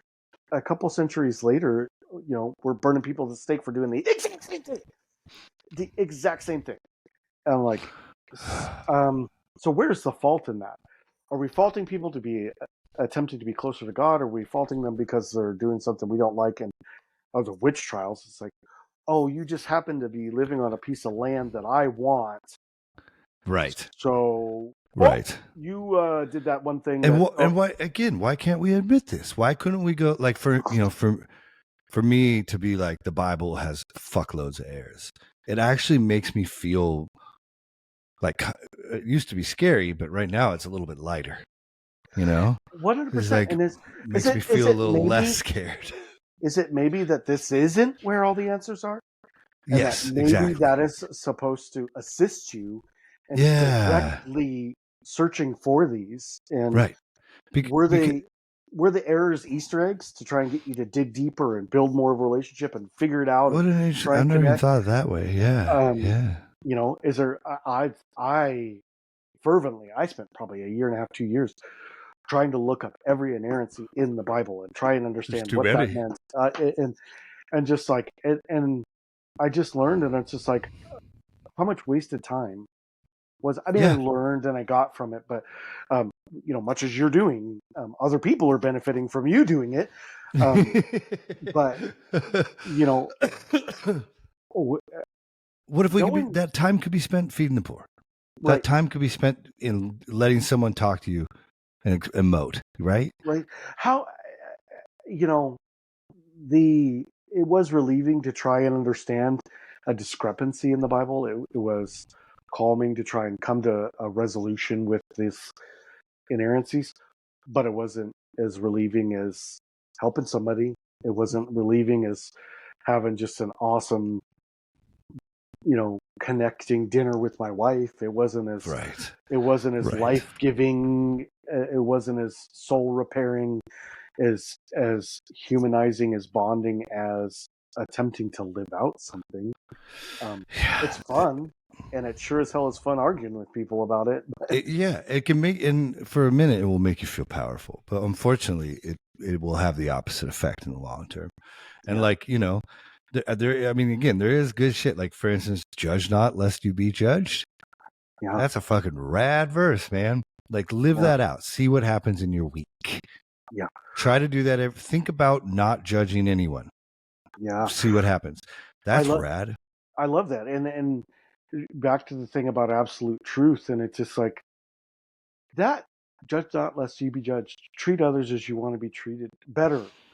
Isn't that kind of ironic that golden rule exists in so many religions, in so many fables and everywhere? Tales? In fact, I've, as far as I know, every one, right? Yeah. At least the major ones.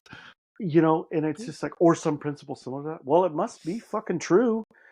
Even Satanism. No matter what rock you turn over, it's there. How many religions, unfortunately, sects of religions and variations, not all of them, but at least most major worldviews hold that human life is worth something, It unfortunately sometimes might just be a set of human lives, but human life has value in everything, so it must be true. I mean, we're gonna find out with the aliens being real. Oh, dude, Which things could get squirrely pretty soon in 2024. We're gonna see, but I mean, there's room for that in the Bible. There's fuckloads of room. There's for that. nothing that excludes it. That's my favorite.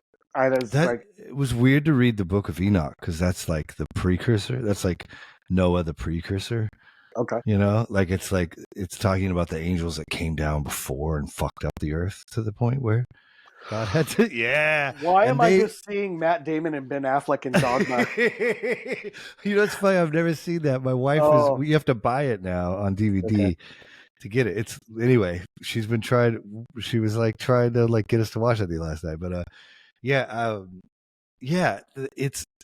this. I feel strange that humanity seems to be neck and neck with what seems to be utter annihilation or perfect societal harmony, and I do. Yeah, no. Yeah. You know this, like how many generations? I remember you talking with Jeff about it. The temple will, how long before this? Like, you won't be dead before I return. Like, every generation before Christ, every generation. This is it. This is as bad as it gets. This is the end. These are the end times. No one has ever not thought this is the end times. Yeah. I appreciate your mindset. Is like, is this the year we get aliens? That's it. Because I mean, I'm scared. I am scared for the election year. I am scared for the peace in the country. I am scared because, like, where I come from, and these people, obviously my sisters are super sweet, but like, there's people in these groups that are growing up that do treat it like a war. Oh. Like a battle for something much deeper. So it scares me now with all this rhetoric. And it's strange to me, politically speaking, the guy that they picked is like the least Christian human that's ever existed. Couple of divorces, couple of affairs. Lots of cheating, lots of lying, lots of stealing. Yeah. Even like, my grandparents, your grandparents, it's like Republican used to be like, no, you don't take welfare. You work hard. We help each other out. You pull yourself up by your bootstraps. Don't even fucking complain. That used to be like, there was these like tenets that you would hold yourself to, and now it's just win. I love the buckle down. Carlie. Yeah. Carlie and I have a policy. It's like, we don't like it. Yeah. But vote blue no matter who, that's as close to anarchism as I'm ever going to get. But like, when you look at people that are buckled down Republicans, like batten down the hatches. I love it. I was arguing with someone recently about the Electoral College. Oh, it should be an absolute vote. And I was like, cool. So you want the residents of the 3 major cities in this country to decide how we run? Right. Oh, well. So they don't. Wait, so you don't even understand what you're talking about? Yeah. It's like, of the voting population, I am by no means a politician, but of the, and luckily for us, it's like those cities happen to be very liberal, but you want the majority of a couple of people to, if you want the true majority of people to decide the outcome of this country, you aren't going to like what happens. Yeah, I mean, and why do we need a miracle, really? We almost need aliens. I don't mind paying taxes. I like roads and libraries. I think America as an idea, freedom, is fucking amazing. The fact that we can say whatever we want about our government right now, you and me here, and not have a worry of them kicking down our door, that's brilliant. And incentivizing for the best thoughts you could get out of humans, right? Most freedom possible. But I'm sitting in a room surrounded by a bunch of instruments I don't know how to play, all the books that I haven't read yet, with all the pets money can buy. I have what I need. I don't want for a whole lot. Yeah. And I love arguing with people about, oh, tax levy for the schools. And it's just like, I voted down a tax levy one time, but it's because I knew the people on the board and I knew they were going to misuse the funds. Yeah. But other times it's like, why would you vote down an education ballot? Why would you deny education? I'm like, okay, what you are failing to realize in this true society, a true socialist society, is that kid's going to change your oil, might be your doctor, Right. going to, that 90% of those kids are going to run our society. And if you don't want them to the highest standard, then why would you? Don't get a You're bitch. Against yourself. You don't get a bitch when society's falling to hell in a handbasket when you denied them education and health. Yeah. Same thing. You didn't vote for that fire levy. Obviously, very close to my heart. You didn't vote for that fire levy, but on your next Facebook post, you're going to bitch about how it took us 7 minutes, not 6 minutes, to get there. Well, it's because we had to come from another town because there weren't enough ambulances available. Right. I am critical, and the police is a perfect example. It's just like, I really need to dig into this. Where is this money going? What are we doing with this money? And how we change that is voting. Voting for taxes, voting for administrators, voting for other people. Sucks. It sucks. Yeah. My wife and I have gotten to the spot where we now divide the pamphlet of reading about everything up.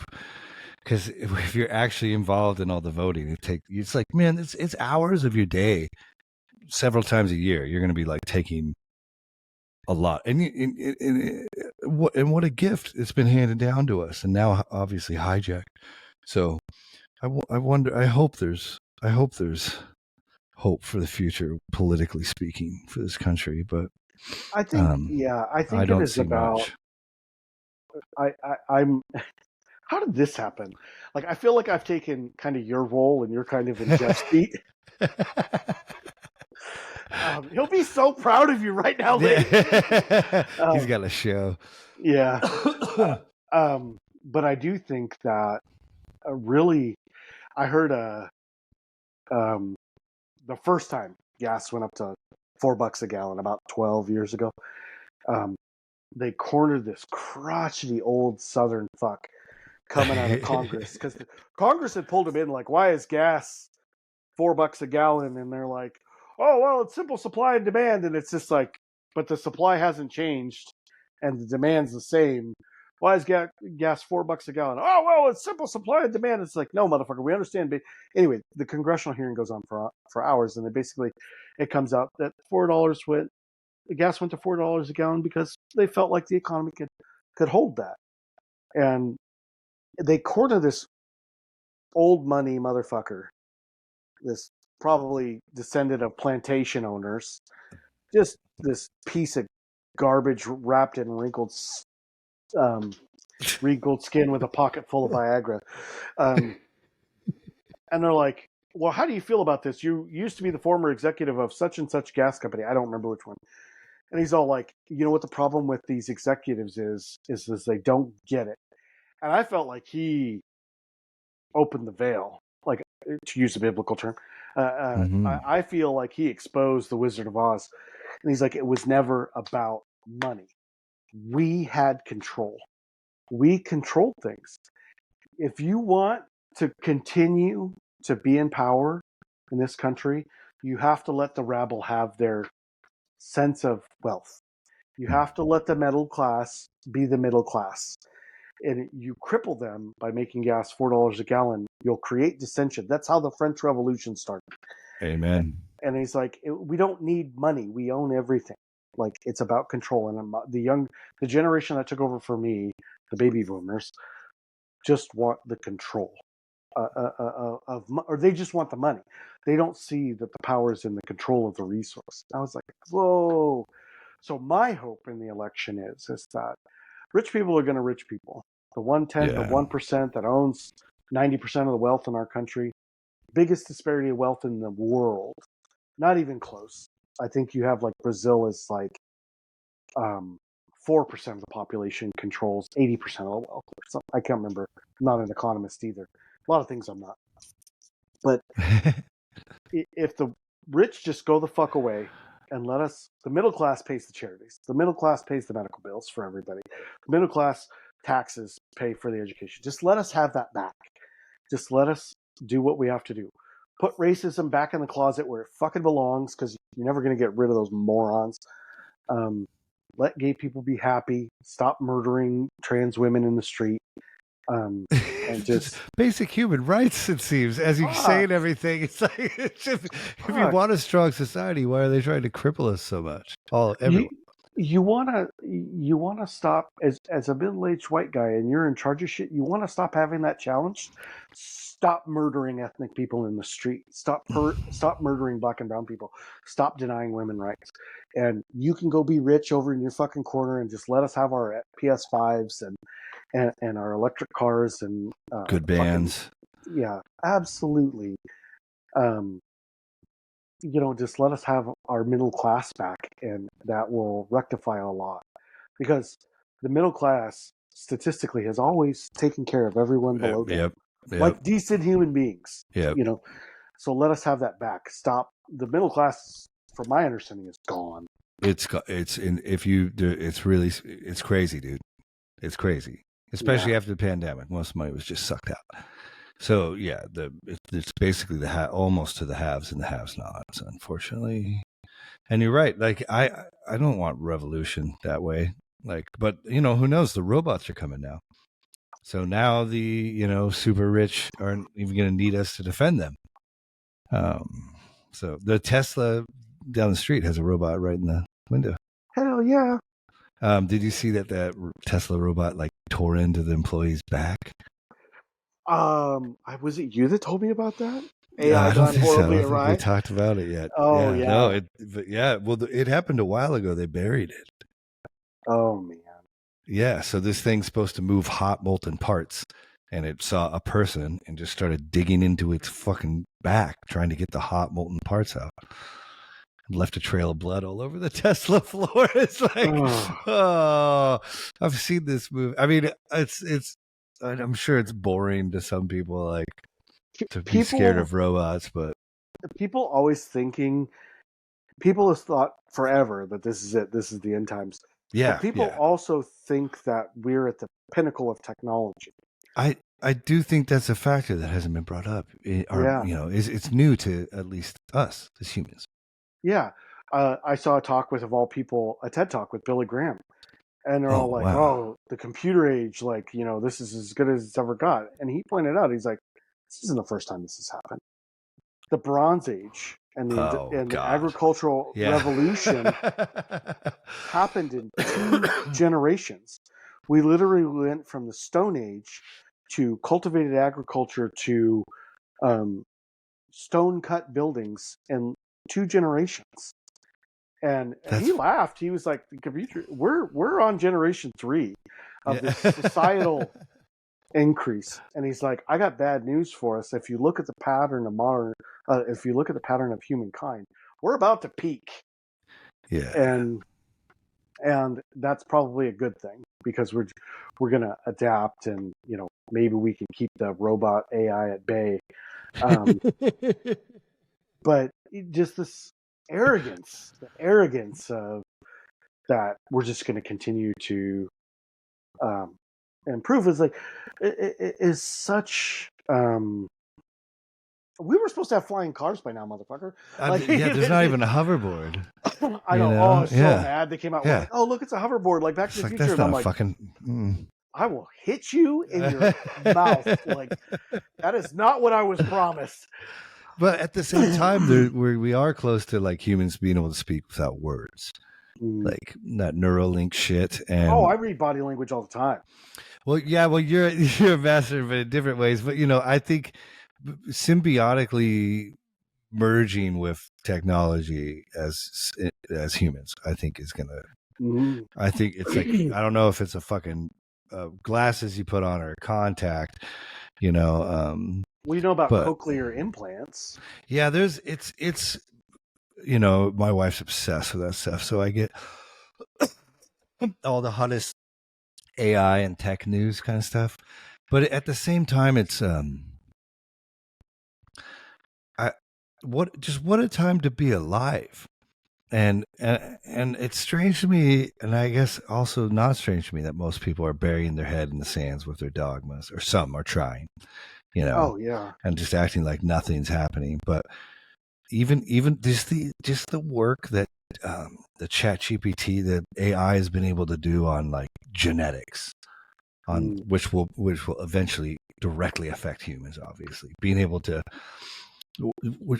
hundreds and hundreds of years of work done in months and weeks, and getting faster like this. It's what a weird. I think we will have answers. I don't think it'll be the end. I'm not that stupid. But. I think it is always really fascinating being in the field, like cochlear implants. We're going to put this thing on the side of your head that's held to your brain by a magnet embedded in your skull that runs wires into the part of your brain that's broken and restarts that so you can hear. That's People, it's probably more. That's amazing. Absolutely, it's beautiful. And then strokes. When I started as an EMT, a femur fracture was fatal 15% of the time. Femur fracture was fatal 15%. Fuck. Strokes were just, you're done. You're in a wheelchair. The right side of your body's never going to work again. Yeah. About 5 years ago, some guy that probably grew up playing video games, much to his parents' chagrin, took the technology that they use to clear cardiac vessels, to clear the plaque out of cardiac vessels, to restore heart function, decided, let's make it smaller. And I'm going into brains. Oh, and wow. So they use this roto-rooter technology. They go in through your femur, through your jugular, and they go into your brain with this little corkscrew thing, just like my brother's plumbing tools. They pull that clot out. These are people, and then they walk out of the hospital 2 days later. These are people that died until 6 years ago. Massive hemorrhagic strokes, blood clots. These are people that died, and they're walking out of the hospital 2 days later. But, that's not front page news. That's not the coolest thing ever. I know. It's weird, right? The discussion about Narcan that I've had to have with people, it's just like, fentanyl's killing more people than car accidents right now. Why everybody doesn't walk around with Narcan in their pocket, I don't know. But I get it. It's scary. But to learn, like, you can't overdose on Narcan. If you give it to someone who doesn't need it, it just kind of runs back out of their face. Okay. But if you have Narcan and they have overdosed, even if it's not enough to wake them up, it'll help them breathe, and you could save their life. Happened last night. We were on the way to a call 5 years ago. This guy would have died. Found down behind the house. Fuck. Opiate overdose. They had him awake and talking before we could get there. They gave Narcan? him Narcan. Gave him Narcan. Huh.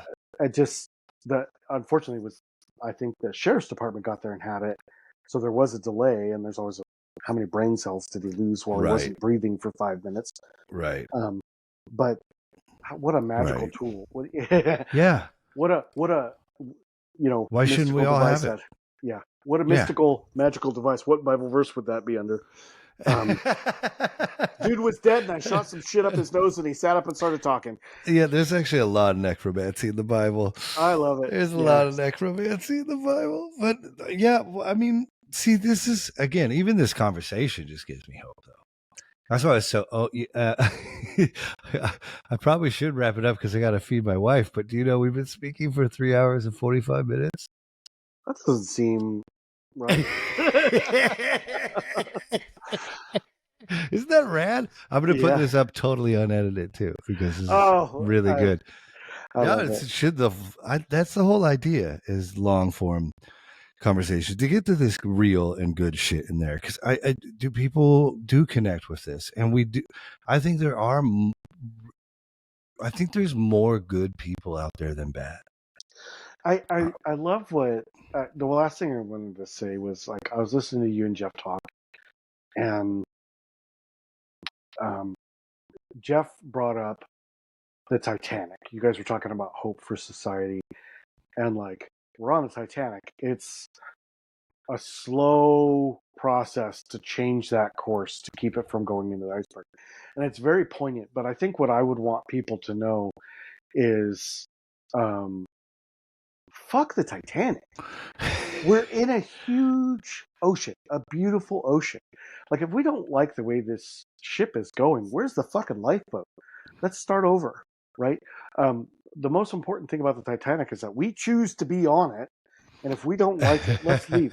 We don't like the way that society is going. We are sitting here, and you and I, and I think I'm not putting you down, I think you would agree with me, as the most privileged people in our society. I am a middle-aged white guy. You're not quite there yet.